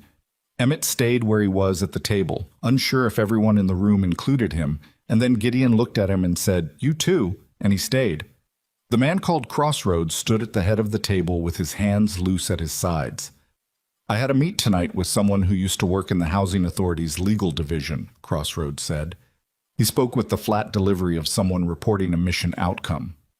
Someone who was in the department in 2009 during the RF2E 847 investigation. I've had contact with this person before. They reached out to me 6 months ago about the Carver Park situation. Tonight they called me and said they needed to meet in person because they'd found something. He reached into his jacket. He put a USB drive on the table. Elena Ruiz didn't just file a complaint in 2009, he said. She kept a full copy of her underlying documentation, the data, the case files, the internal communications she collected before the review panel shut her out. She gave a copy to a contact in the legal division before she was terminated. That person has been sitting on it for 14 years. He looked at the drive. They decided today was the day. The room was silent. What's on it? Gideon said. Everything, Crossroads said. Case files for every resident affected. Internal communications between Arrett and the development interests going back to 2008. And financial records, partial but traceable, showing payments routing through a series of accounts to individuals in the city administration. He paused. Including Dennis Graft. He looked at Gideon. Including a record of a case, he said. A supported living resident from the Carver Park building. Male, 32 at the time of transfer. Listed as a voluntary departure to an out-of-city facility, but the internal communication attached to the case, he stopped. The room was absolutely, completely still. The communication says he was transferred without his consent, Crossroads said. It says he was committed to a long-term care facility outside the county under a fraudulent guardianship filing. It says the filing was approved by a county judge whose name appears in the financial records. His voice stayed flat. It gives a facility name. It gives an address. Gideon Voss stood at the head of his table and looked at the USB drive. He looked at it for a long time. "He's been there for 14 years, he said. It was barely a statement. It was barely above the threshold of speech. "He's alive, Gideon." The man's voice cracked on the second word, and he recovered it immediately. But it had cracked, and in the silence that followed, 12 men who had spent years in each other's company and had learned each other's broken places sat with the weight of what they'd just heard. Emmett was looking at Gideon Voss.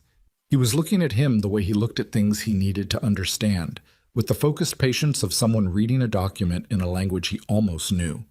And what he saw in Gideon Voss's face in the moment after Crossroads said he's alive, Gideon was something he would not find the right words for until much later, when he was older and had a word for it. It was the look of a man catching something that had been falling for 15 years. Gideon picked up the USB drive. He held it between his fingers. He looked around the table, at Dalton, at Marsh, at Decker, at Rivet, at Finch, at Crossroads, at the rest of them. He looked at Emmett. "Tomorrow morning," he said, "we go to the county building." "Gideon," Dalton started. "All of us," Gideon said. "Every brother we can reach by 6 a.m. Every bike." He set the drive down on the table with the careful precision of someone handling something irreplaceable. "We don't go angry. We don't go armed. We go documented, organized, and visible." He looked around the table. "And we don't leave until the commissioner sits down with us and we put this in front of him on record." "The commissioner works with Graft," Marsh said. "I know." "Gideon, if Graft knows we're coming, then he knows we're coming." Gideon's voice was completely level. 14 years. He said it the way you say something you've been counting. "My brother has been in a facility for 14 years under a fraudulent commitment, and I have been standing still because I didn't have what I needed to move." He looked at the drive. He looked at Emmett.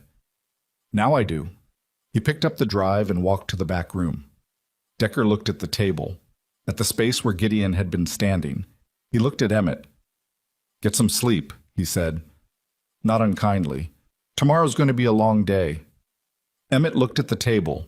He looked at the map with its red circles and its 3 unmarked addresses.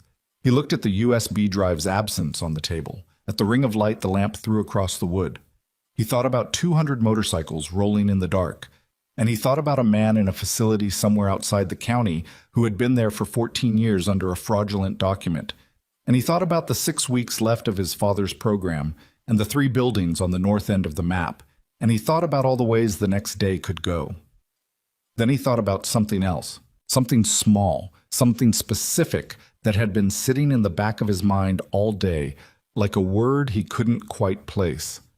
The 2 men in the parking lot, one of them Graft, one of them, the other one, the voice he hadn't recognized, the one who'd used the phrase, the correction, with the fluency of someone who'd coined it. He hadn't recognized the voice, but he'd recognized something else. A sound under the voice, a cadence, a pattern, something that his memory had stored without his full awareness because it always stored everything, always, without permission or intention. He'd heard that cadence before. Not Graft. The other one. He'd heard that voice before. In daylight, in a different context, saying completely different things, and he'd only just now placed it because it was the kind of thing you stored in the background of your memory and only retrieved when something jostled it loose. And what had jostled it loose was the USB drive on the table and the name Elena Ruiz, and the phrase kept on it for 14 years, and the thought of who, in 2009, had been in a position to suppress a housing authority investigation while also maintaining access to the information it contained. He sat up. The other voice in the parking lot. He knew whose it was. And the name that arrived in his chest was not Errett, was not anyone Gideon had named, was not anyone in the folder or on the map or in the documents on the USB drive. It was the name of the person who had reviewed the RF2847 panel findings, the person who had signed off on the sealed closure, the person who had been, in 2009, the supervising attorney for the County Housing Authority's legal division, and who was now, 14 years later, in a position that put him not below Dennis Graft in the chain of command, but above him. The person who had the power to make everything they planned to do tomorrow amount to nothing. He stood up from the table so fast the chair scraped back. He needed to find Gideon. He was already moving toward the back room when the front door of the clubhouse opened. Not Gideon, not one of the brothers, two men in suits. They weren't county, they weren't police. No uniforms, no visible badges, nothing that announced official authority. But the way they stood in the doorway, the way they looked at the room with the particular scanning assessment of people who were accustomed to walking into rooms that didn't belong to them, said something unambiguous about who they were and what they represented. Decker was on his feet. "Help you?" he said. The two words carried an entire conversation. The man in front looked at Decker. He looked at the room. He looked at Emmett. "We're looking for a juvenile," he said. "Male, approximately 15, brown hair. There's a report of an at-risk minor in this area. We're from the county." "Badge," Decker said. "We're from the County Department of Child Services." "Badge," Decker said again. Same temperature. "Show me your identification or get out of my building." The man in front looked at the man behind him. A flicker of something between them. The specific calibration of people deciding on approach. He reached into his jacket. He showed a badge. Child Services ID. Decker held out his hand, and the man, after a pause that communicated everything it needed to communicate, handed it over. Decker looked at it. He handed it back. "Who filed the report?" he said. "That's confidential." "A report was filed tonight," Decker said, "about a minor who has been in this building since last night." The two men said nothing, which was the same as saying yes. Emmett stood at the table and looked at the two men in suits and felt the floor shift under him in a way that was not metaphorical. Someone knew he was here. Someone had known he was here long enough to file a report. And the report, if it was legitimate, would result in him being removed from this building and processed through the county's child services system, which would mean intake documentation, which would mean his name in a county database, which would mean the people who ran the housing authority and the people who had a financial interest in the outcome of everything currently sitting on a USB drive in the back room would know exactly who he was. And the people who ran the housing authority already knew, because of the parking lot, because of 3 weeks of him carrying a piece of paper with a case number and an amount on it, that there was a witness. They'd just found out where the witness was. Gideon came through the door from the back room. He looked at the two men. He looked at Decker. He looked at Emmett. His face did the thing it did when he was processing significant information at high speed while maintaining surface stillness. "Officers," he said. "Sir, we have a report." "I heard." Gideon came to stand between the men and the table where Emmett was. Not aggressively, just present. A human wall with good posture. "The boy's name is Emmett Holloway. He is not in danger. He came here voluntarily last night after rendering assistance to a family member of mine in a medical emergency." His voice was calm and specific. "He is 15 years old, and if you intend to process him through intake, I'd like to know the name of the person who filed the report and the statutory basis for the intervention." "Sir, we're not required to—" "I have a lawyer," Gideon said. "His name is Aldous Crane. He's been working with our organization for 9 years, and his number is on my phone, and I will call it in the next 30 seconds if you can't answer those questions." Another flicker between the two men. "We can return tomorrow," the front man said, "with the appropriate documentation." "Do that," Gideon said. "Come back tomorrow with documentation, and we'll have our attorney present, and we'll discuss it properly." He looked at the front man. "Good night." The men left. The door closed. The room was very quiet. Decker was already moving toward the window, careful, staying to the side. He watched the men get into a car, not a county vehicle, not official, a black sedan with no plates visible from this angle, and drive away. He watched the car reach the end of Conroy Street and turn. "That wasn't child services," he said.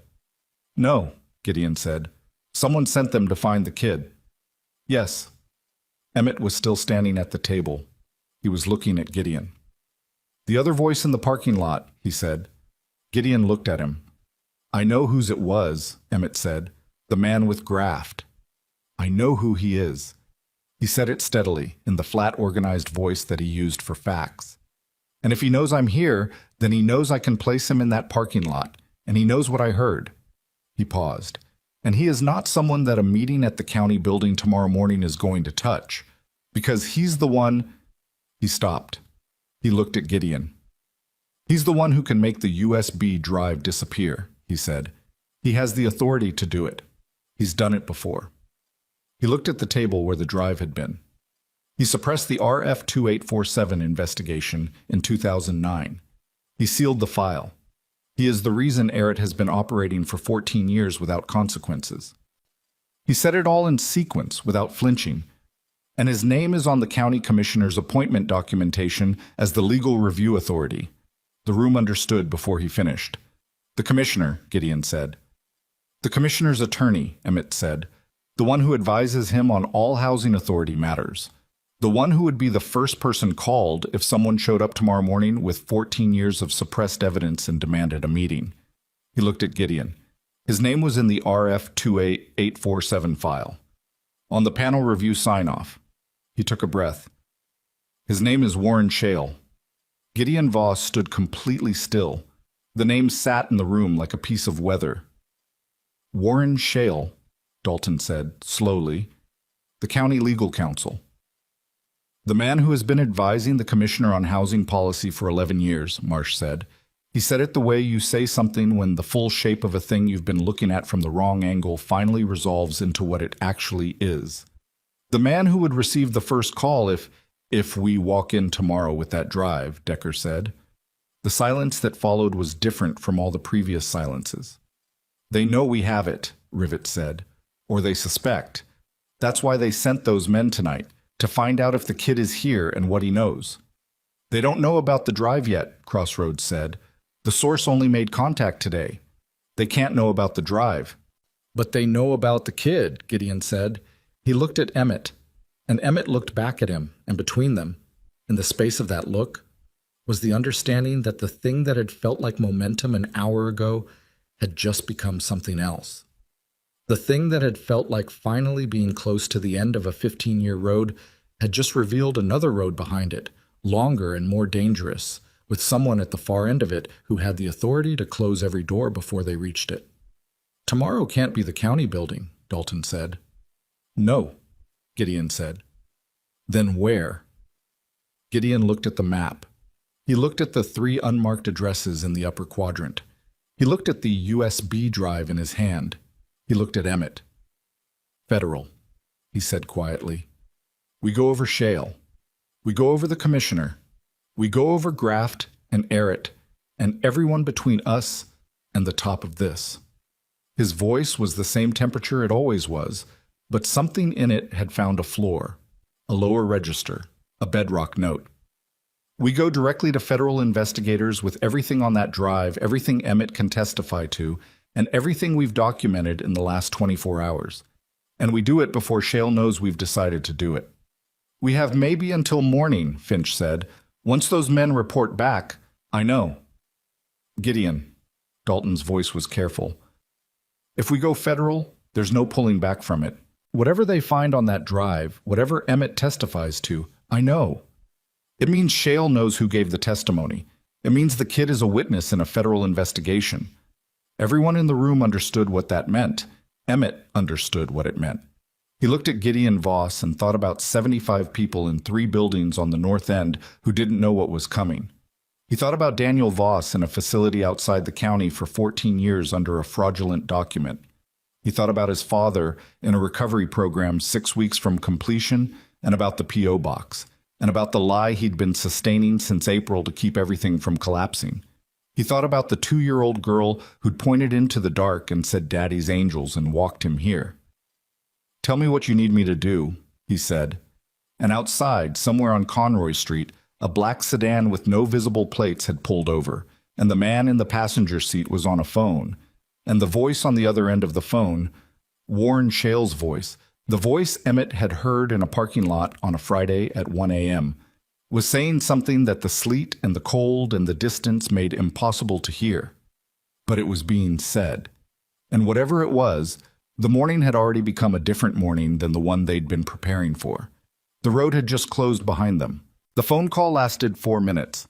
Finch had the scanner running, a repurposed frequency monitor that picked up traffic on a dozen city channels simultaneously, the kind of equipment that existed in a gray space between legal and not that nobody in the room had ever felt the need to discuss.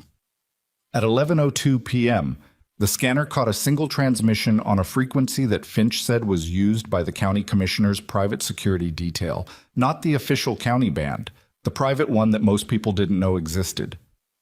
The transmission was brief and encoded, but the origin point was triangulated to the east end of Conroy Street, which was where Decker had watched the black sedan park. Finch wrote 2 things on a piece of paper and slid it across the table to Gideon without speaking. Gideon read it. He didn't change expression. He turned the paper over. "How long do we have?" he said. "If they move tonight, maybe 3 hours," Finch said. "If they wait for morning and use a formal mechanism, an emergency child welfare order, something with paperwork, maybe 6. "They're not waiting for morning," Decker said. Nobody argued with him. Gideon looked at the room. He looked at each face the way a man looks at things he is responsible for, with the complete attention of someone who understands that the decision he is about to make will be made for all of them, not just himself. He looked at Emmett last. "Get your things," he said. "I don't have things," Emmett said. Something moved across Gideon's face too fast to name. "Then let's go," he said. The next 40 minutes moved the way time moves when the situation has collapsed the distance between thinking and doing. Not fast exactly, but compressed. Everything essential and nothing extraneous. Dalton ran point on logistics. 3 bikes, staggered departure, the club's secondary location at a machine shop on the north side that was clean and unconnected to the Conroy Street address in any public record. Crossroads took the USB drive and put it in a waterproof case that he taped inside his vest against his skin, against the scar tissue from something Emmett didn't know about and didn't ask. Finch copied the drive's contents to 2 separate encrypted devices that went out with 2 different riders on 2 different routes. Emmett sat in the kitchen while this happened and drank a glass of water and watched his own hands on the table and noted with the detached precision of someone monitoring a system that his hands were steady. He found this both reassuring and faintly strange. He had not been afraid in the active physical way since the walk through the sleet the night before, which felt like a week ago. What he felt now was something more like the particular focused alertness of a person who has run out of the option of waiting and is now fully committed to whatever comes next. Rivet appeared in the doorway. Time. They went out through the bay, not the front. The cold hit like a wall, not the sleet of the night before, but dry, hard cold. The kind that had no moisture in it, just temperature. The kind that made your eyes water immediately and your breath crystallize before it left your face. 3 bikes were running. Emmett got on behind Rivet without being told to, and held on without being told how, and Rivet pulled out of the bay into the alley behind the building without headlights, navigating by memory and the faint ambient light of a city that never went fully dark. They were 2 blocks from Conroy when the headlights appeared behind them. Not police lights, not emergency lights, just headlights, high and wide, the configuration of a large SUV, moving with the specific deliberateness of a vehicle that was following rather than traveling. Rivet said nothing. He accelerated by a small, precise increment and took the next turn without signaling, and the headlights turned with them. Emmett looked back over his shoulder, and Rivet said without turning his head, "Don't." Emmett faced forward. They ran them for 11 blocks, 3 turns, 1 alley that required reducing speed to almost nothing to navigate the dumpsters, and on the far side of the alley, the headlights were gone. And Rivet accelerated again and didn't explain anything. And Emmett didn't ask. The Northside machine shop was smaller than the Conroy clubhouse, more functional, less inhabited. A working space with a hydraulic lift and a wall of tools and a smell of metal and oil that was so dense it was almost visible. There was a back room with a table and 4 chairs and a space heater that Decker turned on immediately. Gideon arrived 4 minutes after they did. Dalton came in through a side entrance 10 minutes after that. Then they waited for Crossroads. Crossroads was 12 minutes late. In those 12 minutes, nobody spoke. Decker stood at the door. Rivet stood at the window. Gideon stood at the table with his hands flat on the surface, looking at nothing, which was the posture Emmett had started to understand was his processing posture, the one that meant he was running calculations too complex to do with his face engaged. The space heater ticked. Outside, distant, a train moved through the city on a track that had to be somewhere near the river. Emmett sat in one of the chairs and noted that his hands were still steady and that he was still, despite everything, very tired. Crossroads came through the side door at 11:49 p.m. He was alone. He was fine physically. But his face had the drawn look that it had worn when he'd come into Conroy Street earlier, and this time it was worse. It had the specific quality of someone who has received information they didn't want and have been carrying it for however long it took them to get here. He sat down. He looked at Gideon. "The source who gave us the drive," he said. "The person from the Housing Authority's legal division." He stopped. He looked at the table. "They're dead." The room didn't make a sound. "How?" Gideon said. "They're saying car accident. Single vehicle. Off the Millhaven River Road. About 40 minutes ago." His voice was flat. "I got a call from their neighbor. The neighbor said 2 men came to the house this afternoon asking questions. The neighbor said they didn't look like police and didn't show identification." He put both hands on the table. They knew. They knew the source had made contact with me. They moved tonight." "After we got the drive," Dalton said. "Yes." "Which means they know about the drive." A silence that felt like cold water. "They knew about the meeting," Crossroads said. "Which means they had eyes on the source before today. They were already watching." He looked at Gideon. "This isn't just graft and Errett and Shale protecting a real estate operation. This is—" He stopped. He seemed to be deciding whether the next words were words he wanted to say out loud. "Someone tipped them about the meet. Someone knew I was going to be there." The word someone sat in the room and changed the shape of everything. Gideon looked at Crossroads for a long time. "Who knew about the meeting?" he said. "In the club. I told you this afternoon. And Decker." He paused. "And Calvin." Everyone in the room was doing the same calculation, and nobody wanted to be the first one to finish it. "Calvin's not here," Rivet said, very quietly. He wasn't. Marsh had left the Conroy clubhouse before the men in suits arrived. He'd said he had a contact in the county records office he needed to reach before end of business. He'd taken his truck. He hadn't come to the North Side shop. "He knows this address," Decker said. Gideon's hands were still flat on the table. He said nothing for a moment. His face was doing its controlled processing. "Calvin Marsh has been with this club for 8 years, he said. He said it the way you state a fact you're testing against other facts, not the way you defend someone. "I know," Dalton said. "He was there in 2016 when we rode for the Hendricks family after the VA denied Torres his benefits. He was there in 2019 when we sat the line at the Water Authority." His voice was level. "He is not—" "Gideon," Crossroads said it carefully. "Someone told them about the meet. The source is dead. The meet was known to 3 people in this club." The silence was different now. It had an edge. Emmett was looking at his hands on his thighs. He was thinking about the conversation in the kitchen, about Marsh sitting across from him and asking the question nobody else had asked. "Tell me about your father." And listening to the answer with the specific quality of attention of someone who is collecting rather than receiving. He was thinking about how specific the questions had been, how Marsh had known which questions to ask to get Emmett talking, which was the skill of someone who had done interrogation before, had been a crisis negotiator before. He was thinking about the men in suits who had arrived an hour after that conversation ended. He thought about what he'd said to Marsh in the kitchen, about his father's facility, about the P.O. box, about the 6 weeks. He looked up. "The men who came to the door tonight," he said, "they said someone filed a child welfare report, a report with this address." He was keeping his voice completely flat. "I told Calvin Marsh tonight that I had been staying near the hospital. He's the only person I told that to specifically." He paused. "And the hospital is 1 block from Conroy Street." The room looked at him. "That's how they found me here," he said. "Not from external surveillance, from inside." He said the last word without any accusation in it, just factual, just the logic of it laid out in sequence. "Someone in this room told them where I was." Gideon looked at him. He looked at him with the Winter Lake eyes and said nothing for a moment that lasted longer than a moment. Then he turned and walked to the corner of the room and took out his phone and called a number. It rang 4 times. He ended the call. He called again, 4 rings. He stood with the phone in his hand and looked at the wall. "Calvin's not answering," he said. The space heater ticked. The train in the distance had gone quiet.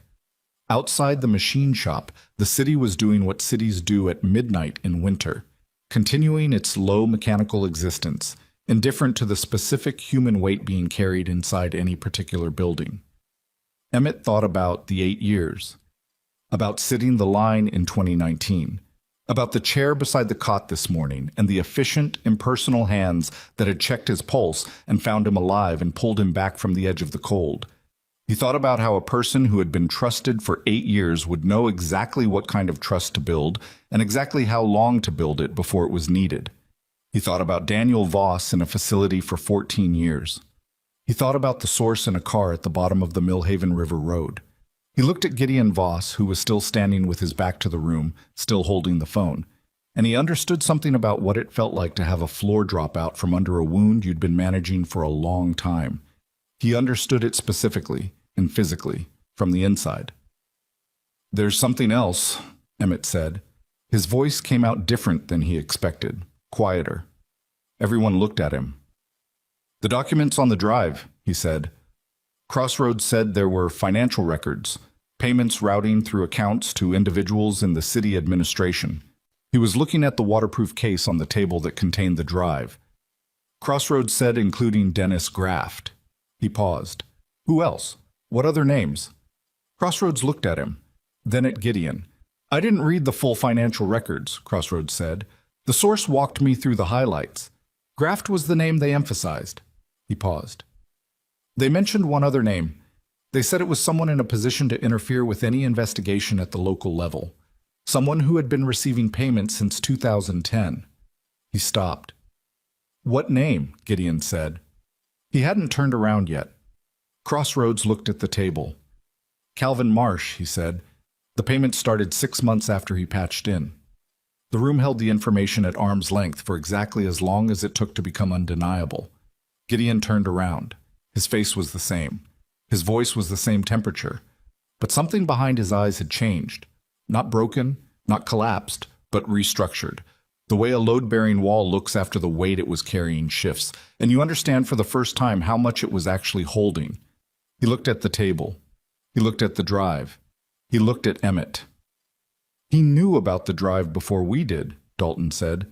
His voice was careful and cold. "He was in the room when Crossroads brought it in. He saw everything." "He left before the men in suits arrived," Rivet said. "He didn't need to stay. He'd already made the call. The source," Decker said. "He would have known the source's identity. He was in contact with people in the Housing Authority's legal division through his work as a negotiator." He said it without looking at anyone. "He knew who had the documents. He told them. The person who had given the source 14 years of protection was dead in a river. The person who had known about it was 8 years of trust inside this room." Gideon stood at the table and looked at the USB drive, and the silence in the room had a specific quality now. The quality of men who have been through enough together to know that betrayal doesn't announce itself, doesn't wear a stranger's face, comes in through the door you left open because you believed in the person who was standing in it. "Warren Shale," Emmett said. "Calvin Marsh, Dennis Graft, Thomas Arrett." He said the names in sequence. "Shale is the architect. Graft runs the political cover. Arrett provides the documentation. Marsh—" He stopped. "Marsh was the insurance. The person inside the one organization in this city that had the capacity to actually threaten them." Gideon looked at him. "They've been watching this club for 8 years, Emmett said. "They didn't just buy a record supervisor. They bought someone who could tell them every time this club got close to something they needed protected." He looked at the drive. "And now they know we have everything. And the person who can testify to the financial connection is dead." He looked at Gideon. "And they know where I am." The heat in the room was inadequate for the cold that had come into it. "We can't use the drive alone," Dalton said. "Not without the source's testimony.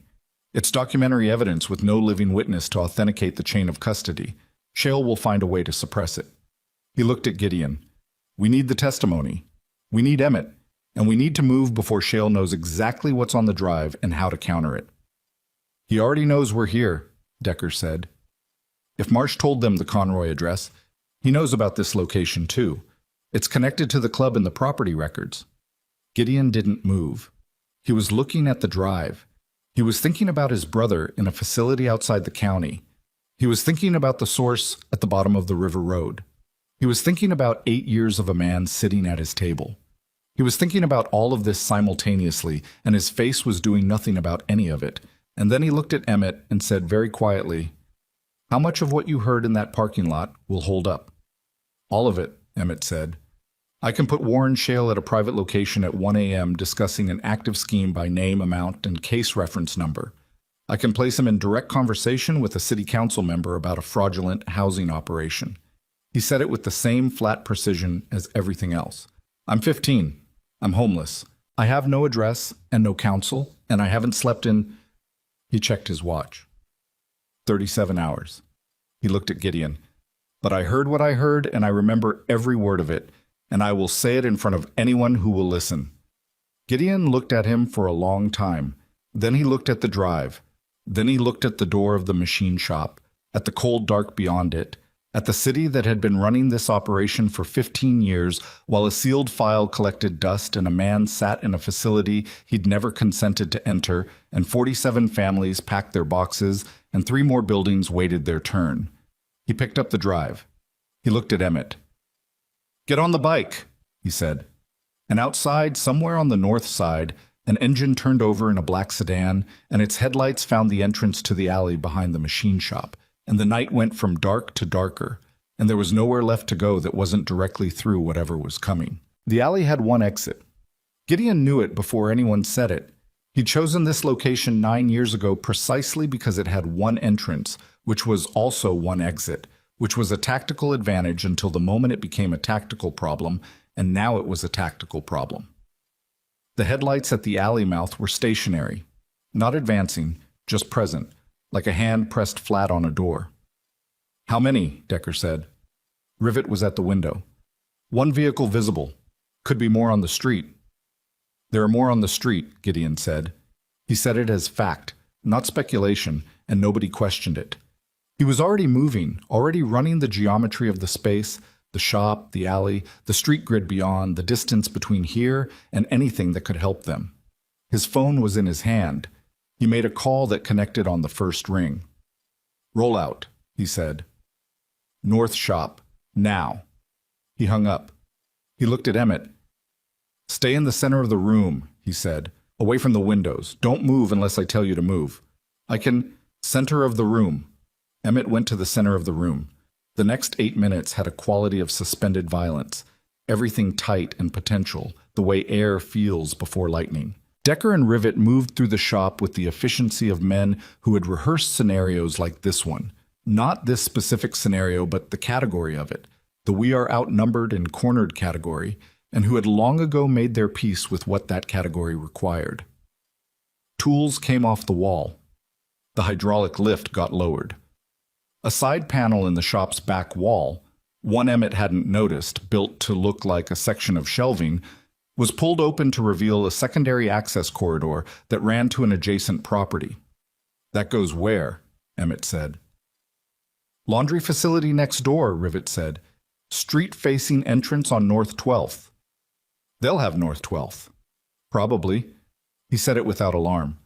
Gideon was on the phone again, walking the perimeter of the shop interior, his voice low and rapid.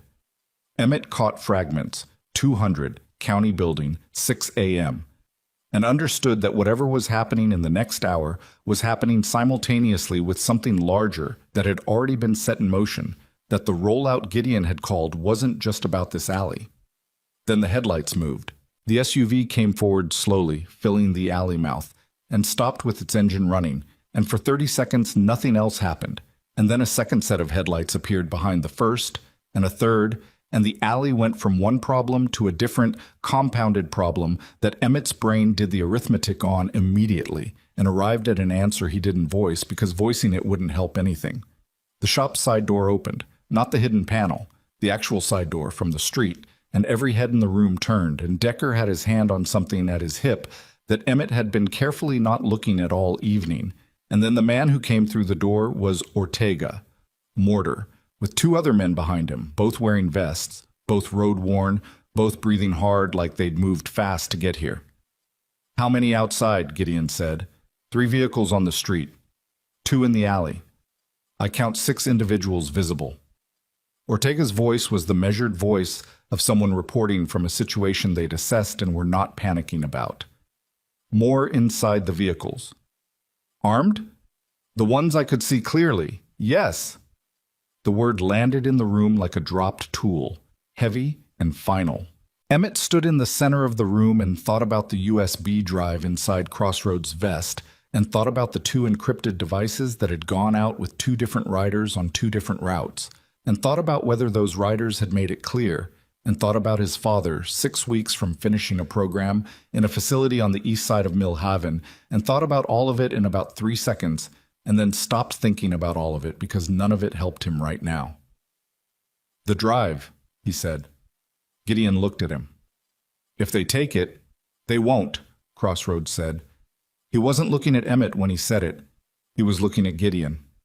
The look between them said something that Emmett wasn't meant to read but read anyway. The drive's copies were out. The drive itself was secondary now.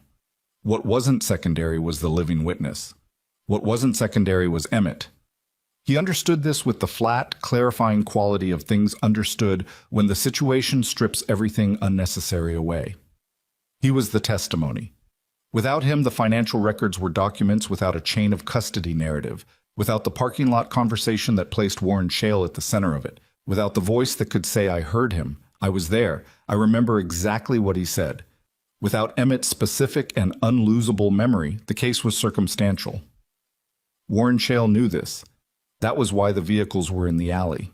That was why they hadn't called county police, hadn't used the formal mechanisms, hadn't come with badges and paperwork, because formal mechanisms created records, and records were the one thing Shale had spent 15 years making sure didn't exist. You didn't send officers to deal with a witness you needed to disappear quietly. You sent the other kind. "I need to get out," Emmett said. "I know," Gideon said. "Not hidden, not through the laundry corridor." He looked at Gideon steadily. "I need to get out in a way they can't follow without people seeing them do it." Gideon looked at him. Then something happened outside that answered the question before Gideon could. It started as sound, a low frequency, felt before heard, coming from the north, building in the way sound builds when its source is multiple and moving in formation. Then it was unmistakable. Engines, Harley engines, not one, but many, and the particular resonance of them at speed on a city road, and the sound was growing because they were coming this way, coming fast, and Emmett watched Gideon's face do something in the moment he heard it that it hadn't done all night. It went still in a different way, not the controlled stillness of someone managing pressure.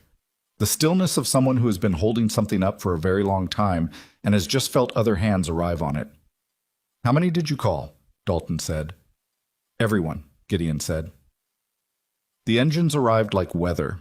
They came around the corner of North 12th in formation. Not the loose individual formation of bikes on a highway, but the tight, deliberate formation of a coordinated arrival, and Emmett would count them later and arrive at the number 187.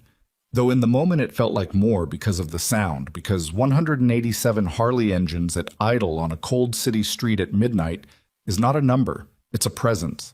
It's a thing the city feels in its infrastructure, and the men in the SUVs felt it before they understood it. The formation spread across North 12th and wrapped around the block and sat. Not advancing, not threatening. Just there, engines running, headlights forward, the collective exhaust of nearly 200 bikes making a low cloud in the cold that caught the streetlight and glowed. Gideon opened the shop's front panel, the bay door, large enough for a vehicle, and walked out. Just walked out.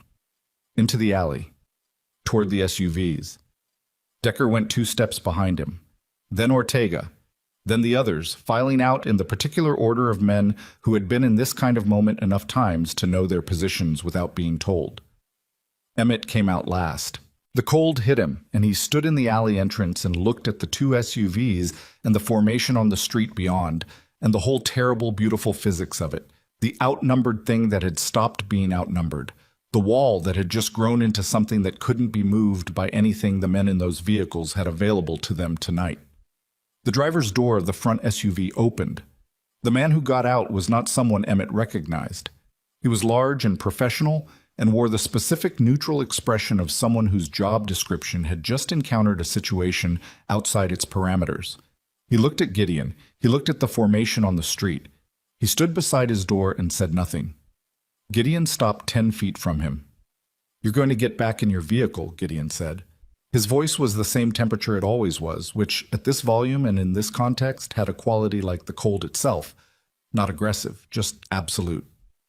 "You're going to drive away from this block, and you're going to tell whoever sent you that we have everything, every document, every record, every financial transaction. It's already in 3 places you can't reach." He paused. "And the boy stays with us." The man looked at Gideon. He looked at the formation. He got back in the SUV. The vehicles sat for 40 seconds. Then the reverse lights came on. They backed out of the alley slowly, turned onto the street, and were gone. And the space they left in the alley was just space again, cold and concrete and lit by the exhaled breath of 187 machines that were still running, still there, still waiting to be told they were needed. Rivet appeared at Emmett's shoulder. "Still breathing?" he said. "Yeah," Emmett said. "Good." Gideon turned and walked back toward the shop. He passed Emmett without stopping and said, without breaking stride, "Inside. We have 4 hours before sunrise." Inside, someone had made coffee. Emmett didn't know when or how, but it was there, and he took a cup and sat at the table and held it with both hands and let the heat work on him while the room reorganized itself around the next problem. The next problem was this. The vehicles had left, but leaving was not the same as stopping. Warren Shale had not gotten to 14 years of undetected operation by stopping when a situation turned against him in a single night. He had resources that hadn't been deployed yet. He had mechanisms that worked slowly and officially and were harder to stand against than men in SUVs. Finch put his laptop on the table. "I've been monitoring Shale's office communications through the county network. Indirectly. Nothing that would flag. 40 minutes ago, his office issued a filing request to the county family court." He turned the laptop so Gideon could see it. "Emergency guardianship petition for an unnamed juvenile at risk." He looked at Emmett. "If it gets approved, county marshals can collect him legally. Shale can direct where he goes." "Who approves it?" Gideon said. "Night duty family court judge." Finch paused. "Judge Patricia Wren. She was appointed to family court in 2013. He didn't need to say what year Shale had started receiving payments. The room understood. "How long before it's approved?" Dalton said. "If Wren is on duty and Shale calls in a favor, an hour. Maybe less." Gideon looked at the clock on the wall. 1:17 a.m. He looked at Emmett. "You're going to have to testify," he said. "Not tomorrow, not in a week, tonight." He said it with the directness of someone who has run out of gradual options. "I have a contact in the federal building, a special agent who has been building a municipal corruption file for 2 years. She's been waiting for a witness who can provide direct testimony. I've been in contact with her once before, 18 months ago, when we didn't have enough." He looked at the drive. "Now we do." He looked at Emmett. "But she needs you tonight, before the guardianship petition moves. Before Shale can put you somewhere the federal process can't reach you easily." Emmett looked at him. "Testify about what specifically?" he said. "Everything. The parking lot, the conversation, the names, the numbers, the case designation." Gideon's voice was flat and direct. "Formal statement, on record, with a federal agent present. It makes you a protected federal witness. It moves you out of Shale's jurisdiction and into federal protection." "And my father," Emmett said. Gideon didn't flinch. "We'll make sure he knows you're safe, without details that could be used to reach him." "He's 6 weeks from finishing." "I know." Gideon held his eyes. "We'll protect him too. That's a promise, not a reassurance. There's a difference." He said it the way he said everything, without softness, without decoration. "You understand the difference?" Emmett understood the difference. He'd spent 7 months receiving reassurances from systems designed to reassure.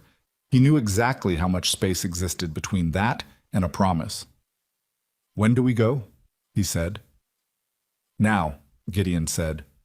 He was already moving. 3 bikes. Different route from the last one, Gideon in front this time with Emmett behind him, the weight of the boy slight against his back, the cold air finding every gap. The formation that had been on North 12th had dispersed by coordinated instruction, not gone, repositioned, some to the county building where they would arrive before dawn, some to positions on the routes between here and the federal building. A distributed presence across the city grid that was not there to fight anyone, but was there to be seen, to be counted, to make the act of interference in a public space into a thing that required too many witnesses to be worth attempting. Emmett held on to Gideon's jacket and watched the city move around them. The dark storefronts, and the wet black streets, and the orange pools of streetlights, and the bare trees with their branches collecting the cold. And thought about the walk the night before, the weight of Lily in his arms, the way she'd pointed into the dark with the absolute confidence of someone who knew exactly where she was going. Daddy's angels. He hadn't understood it then as anything except the words of a 2-year-old. He understood it differently now, from the back of a motorcycle in the early hours of a Millhaven winter, surrounded by engines and leather and the particular dangerous warmth of men who rode toward other people's darkness and called it a road. They were 4 blocks from the federal building when Dalton's voice came through the earpiece Gideon was wearing. "Gideon?" A pause. Shale just filed a second document. Gideon's right hand adjusted on the throttle, but he didn't slow. "What document?" he said. "Criminal complaint. Against the club. Filed with the county DA 30 minutes ago." Another pause. "He's alleging the club is harboring a minor against county orders and obstructing an active child welfare proceeding." Dalton's voice was controlled. "If the DA acts on it, county marshals can move against the club's properties, including this location." "Does the DA know what's on the drive?" Gideon said. "Not yet." "Then we have a window." "Narrow. Narrow is enough." He accelerated. The federal building appeared at the end of the block, its lights still on, the particular institutional brightness of a building that never fully slept. Gideon pulled to the curb with a precision that was almost gentle and cut the engine, and the silence after it was the silence of a city that had been holding something in suspension and had not yet decided whether to release it. He turned to look at Emmett. "You get off this bike," he said, "and you walk through that door and you say what you heard, all of it, exactly as it was." His voice was the same temperature it had always been, but there was something in it now that had not been there before, something that had to do with a photograph on a wall and a gap-toothed girl in summer and 7 years of a wound held closed by sheer force of will. "You don't embellish. You don't protect anyone. You don't worry about how it sounds or whether they believe you." He held Emmett's eyes. "You just tell the truth in the order it happened. Can you do that?" "Yes," Emmett said. "Then go." Emmett got off the bike. He stood on the pavement in front of the federal building with the cold working on him from every direction, the cracked Casio on his wrist reading 2:04 a.m., and he turned to look at Gideon Voss on the motorcycle at the curb.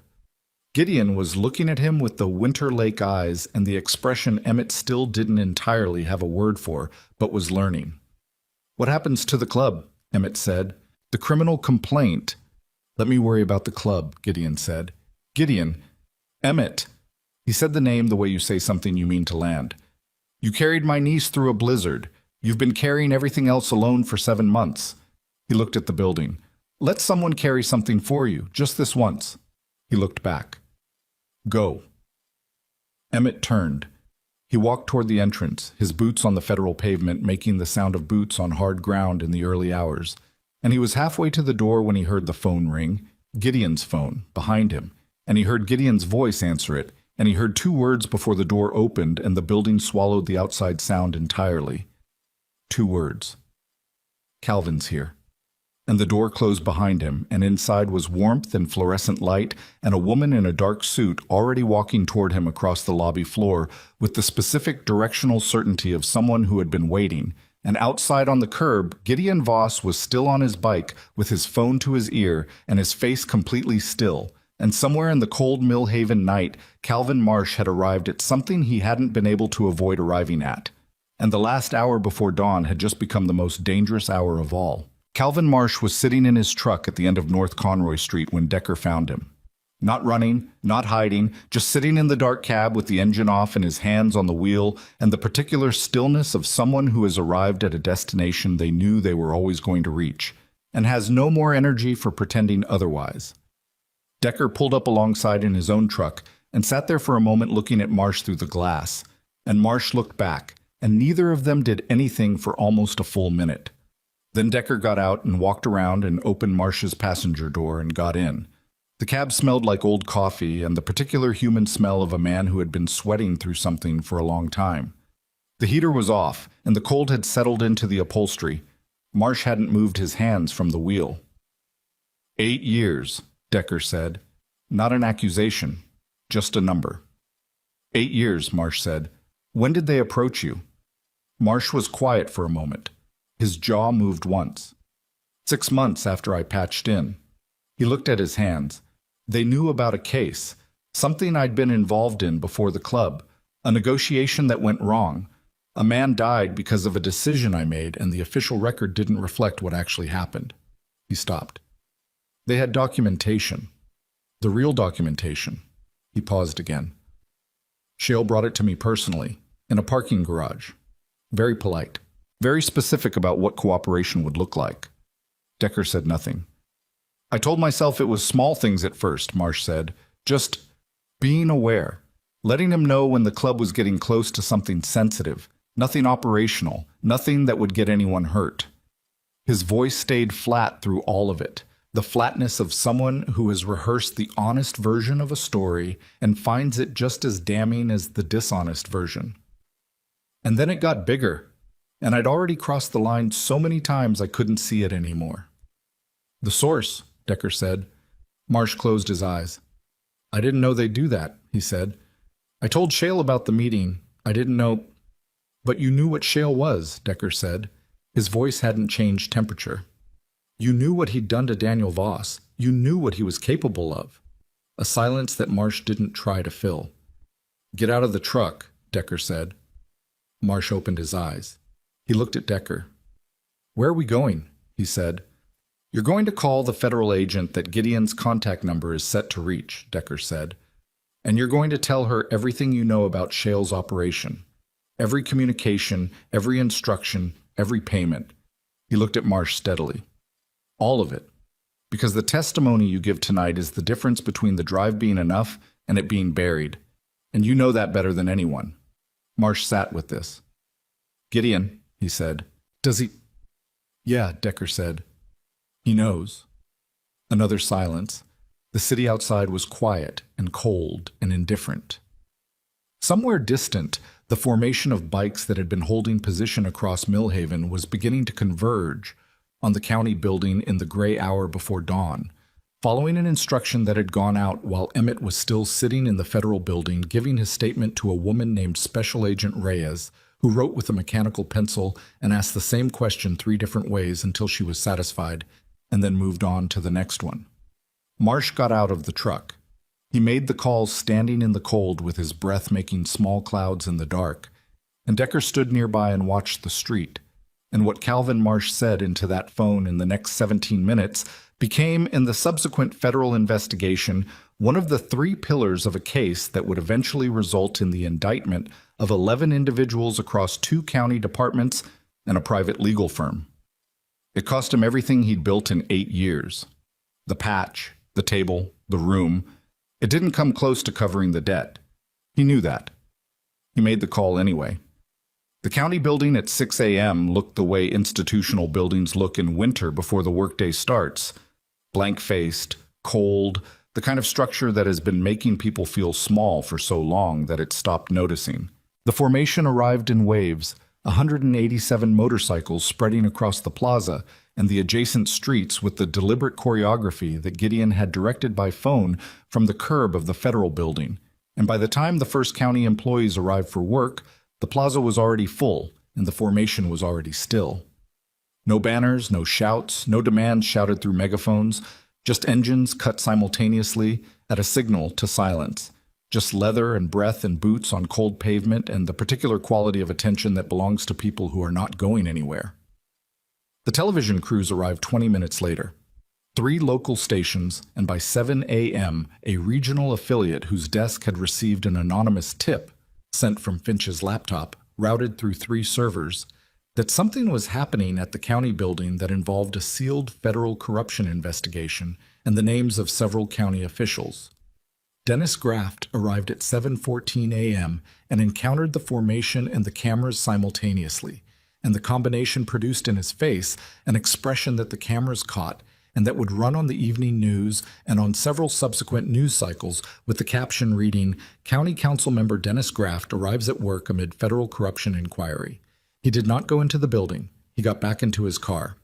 Thomas Arrett arrived at 7:31 a.m. and also did not go into the building. Warren Shale arrived at 7:48 a.m. in a car with a private driver, and he got out, and he looked at the formation, and he looked at the cameras, and he looked at the building, and something moved across his face. That was not fear exactly, but was the specific recalibration of a man who has spent 15 years building a structure and has just understood that the structure is no longer standing. He was met at the building entrance by 2 federal agents.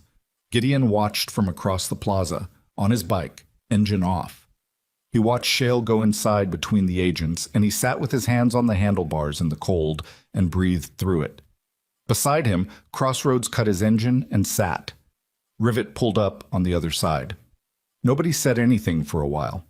The formation held its silence around them, and the cameras continued rolling, and the morning got incrementally lighter over the rooftops. Then Gideon's phone rang. He looked at the screen. He answered. He listened for 45 seconds. He ended the call. He looked at the building. "Daniel," Crossroads said. Not a question. "They found him," Gideon said. His voice was the same temperature it always was. "The facility in Clermont County. Federal agents went this morning." He stopped. He looked at his hands on the handlebars. "He's there. He's alive." His jaw moved once. "He has been asking for me. Apparently." He stopped again. "For years. He's been asking." The plaza was full of people and engines and cameras and the weight of a morning that had been building for 15 years. And Gideon Voss sat on his motorcycle in the middle of it and looked at the building where the thing that had taken his brother was finally, irrevocably, coming apart. And his face did what faces do when the thing you stopped letting yourself feel, because feeling it was incompatible with functioning becomes unavoidable.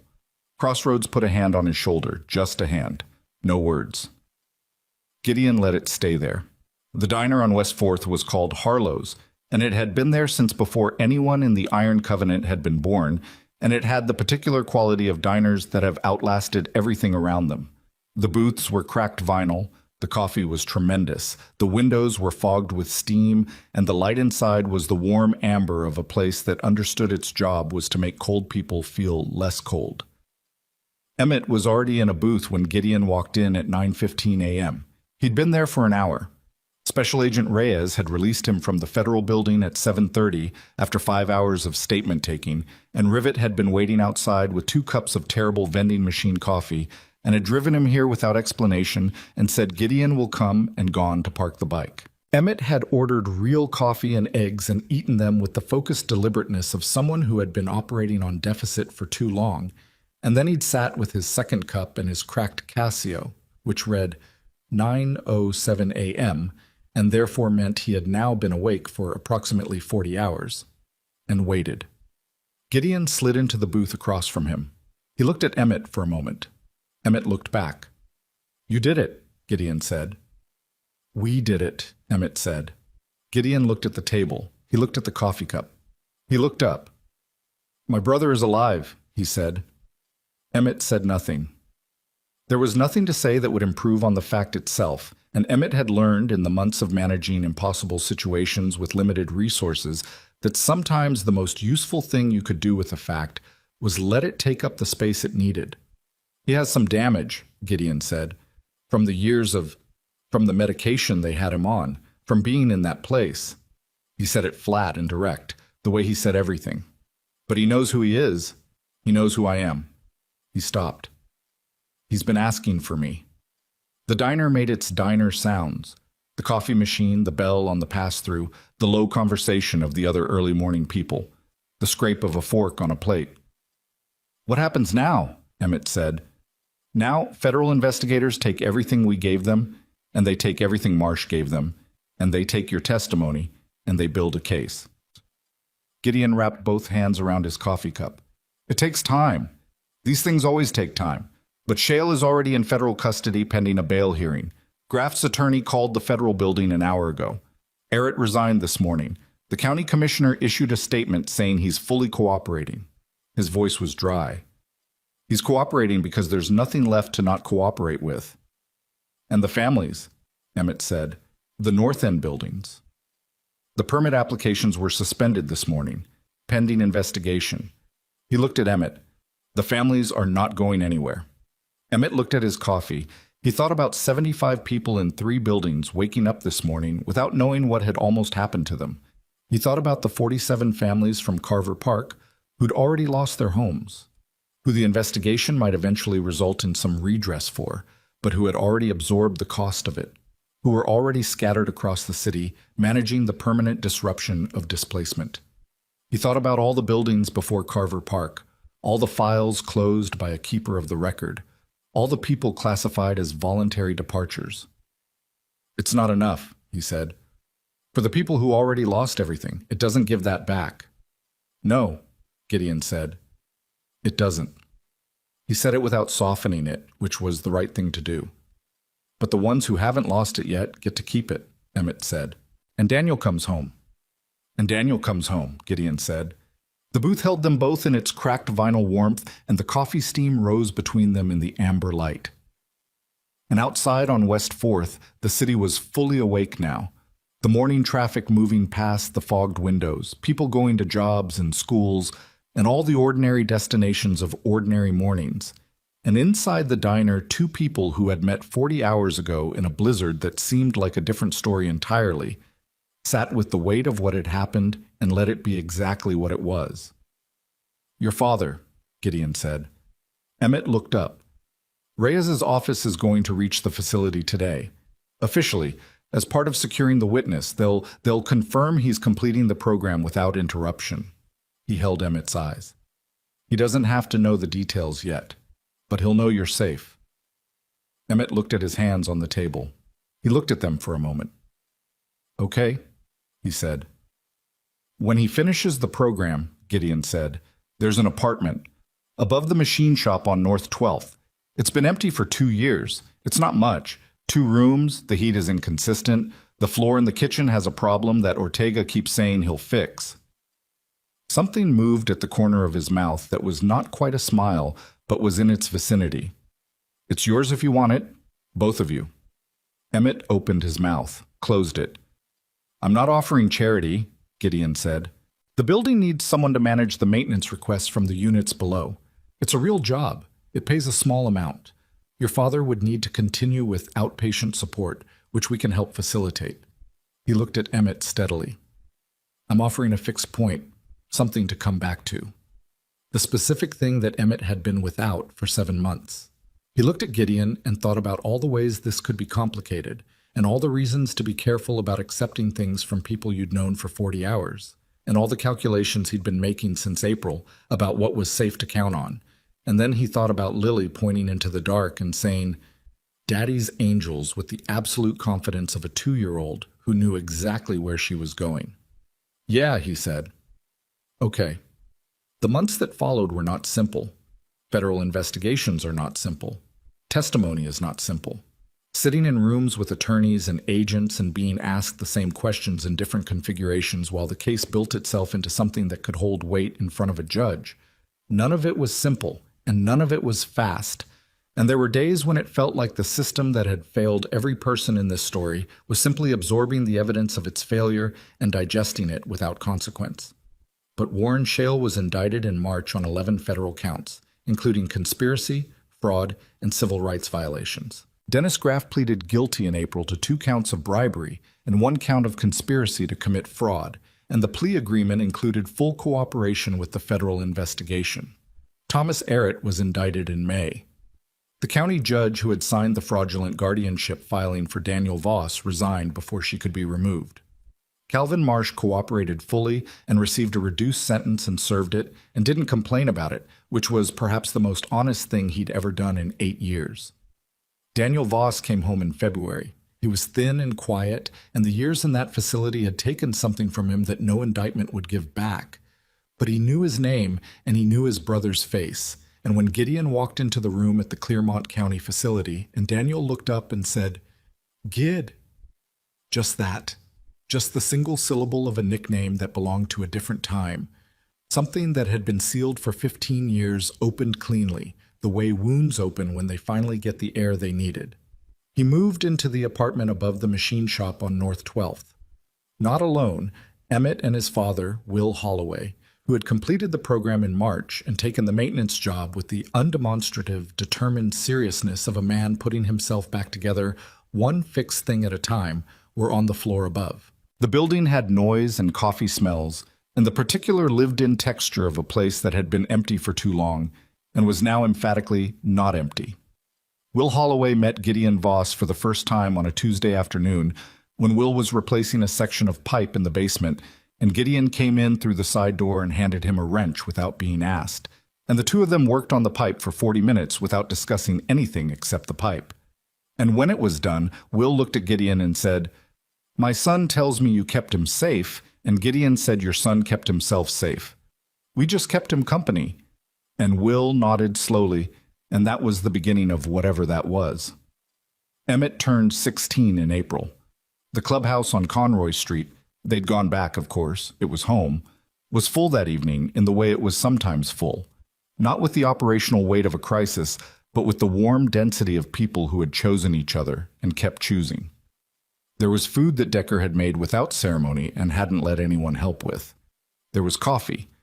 Lily Voss, who was 2.5 and had recently developed strong opinions about everything, had fallen asleep on Ortega's jacket in the corner, and nobody moved her because she was comfortable, and Ortega said he didn't need the jacket. Reese Voss was there, out of the hospital since January, recovering, quieter than he'd been before, which his doctors said was expected, and which Emmett privately thought might just be what it looked like when a man understood how close he'd come to a very different outcome.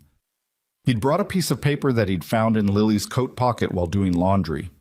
A birthday card, child-sized, with Daddy's Angels written on the front in the large, determined letters of a toddler who'd had help with spelling, but not execution.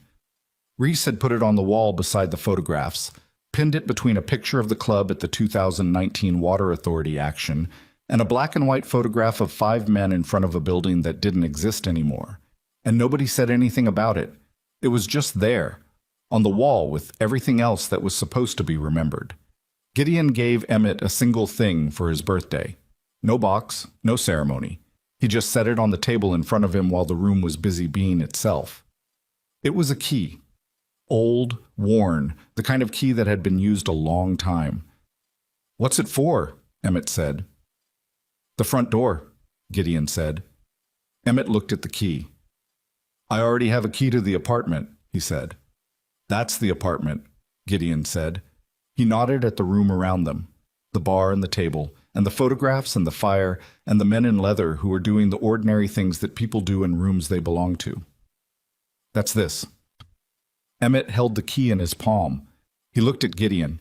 He looked around the room, at Decker refilling cups without asking, at Rivet showing Daniel something on his phone that was making Daniel's mouth curve upward in a way that was unfamiliar and careful and real, at Ortega asleep now too with Lily's small hand on his forearm, at Crossroads and Finch arguing about something architectural that nobody else was tracking, at his father standing at the bar talking to Reese Voss with the specific deliberate openness of a man who had decided to be present to his own life regardless of how much that cost. He looked at the birthday card on the wall. He closed his hand around the key. Years later, when Emmett Holloway was 24 and working as a child welfare advocate for a nonprofit that specialized in housing vulnerable families, and when he was called occasionally by journalists writing about the Shale case to comment on what it had been like to be the 15-year-old witness at the center of it, he always said the same thing. He said he hadn't done anything remarkable. He said he'd found a child in the cold and carried her somewhere warm because leaving her wasn't something he was able to do.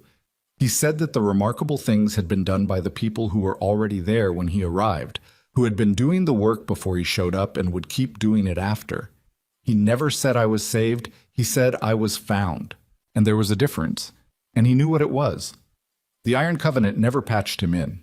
He never asked them to. He had the key and the table and the room when he needed it, and on certain Saturdays he could still be found there, older now, a little less thin, with the particular quality of a person who has been through something real and come out understanding exactly what they're made of, drinking coffee with Gideon or playing some game with Lily, who was 7 now and ferociously smart and had a habit of pointing at things she wanted with the same absolute certainty she'd had at 2 years old in a sleet storm. She still called them Daddy's angels, all of them. It had become a thing she said without thinking about it, the way children absorb the language of the stories they've been told until it becomes their own. And in the Conroy Street clubhouse, on the wall between the photographs, the birthday card stayed pinned through all of it. Through the winter and the trials and the years that followed, through Daniel finding his way back and Will Holloway finding his way forward, and Lily growing up in a room full of men who would have ridden through any weather to keep her safe. The paper yellowed a little at the edges, the letters faded, but the words stayed legible, in the large, careful handwriting of a child who'd needed help with spelling but not with meaning. Daddy's angels.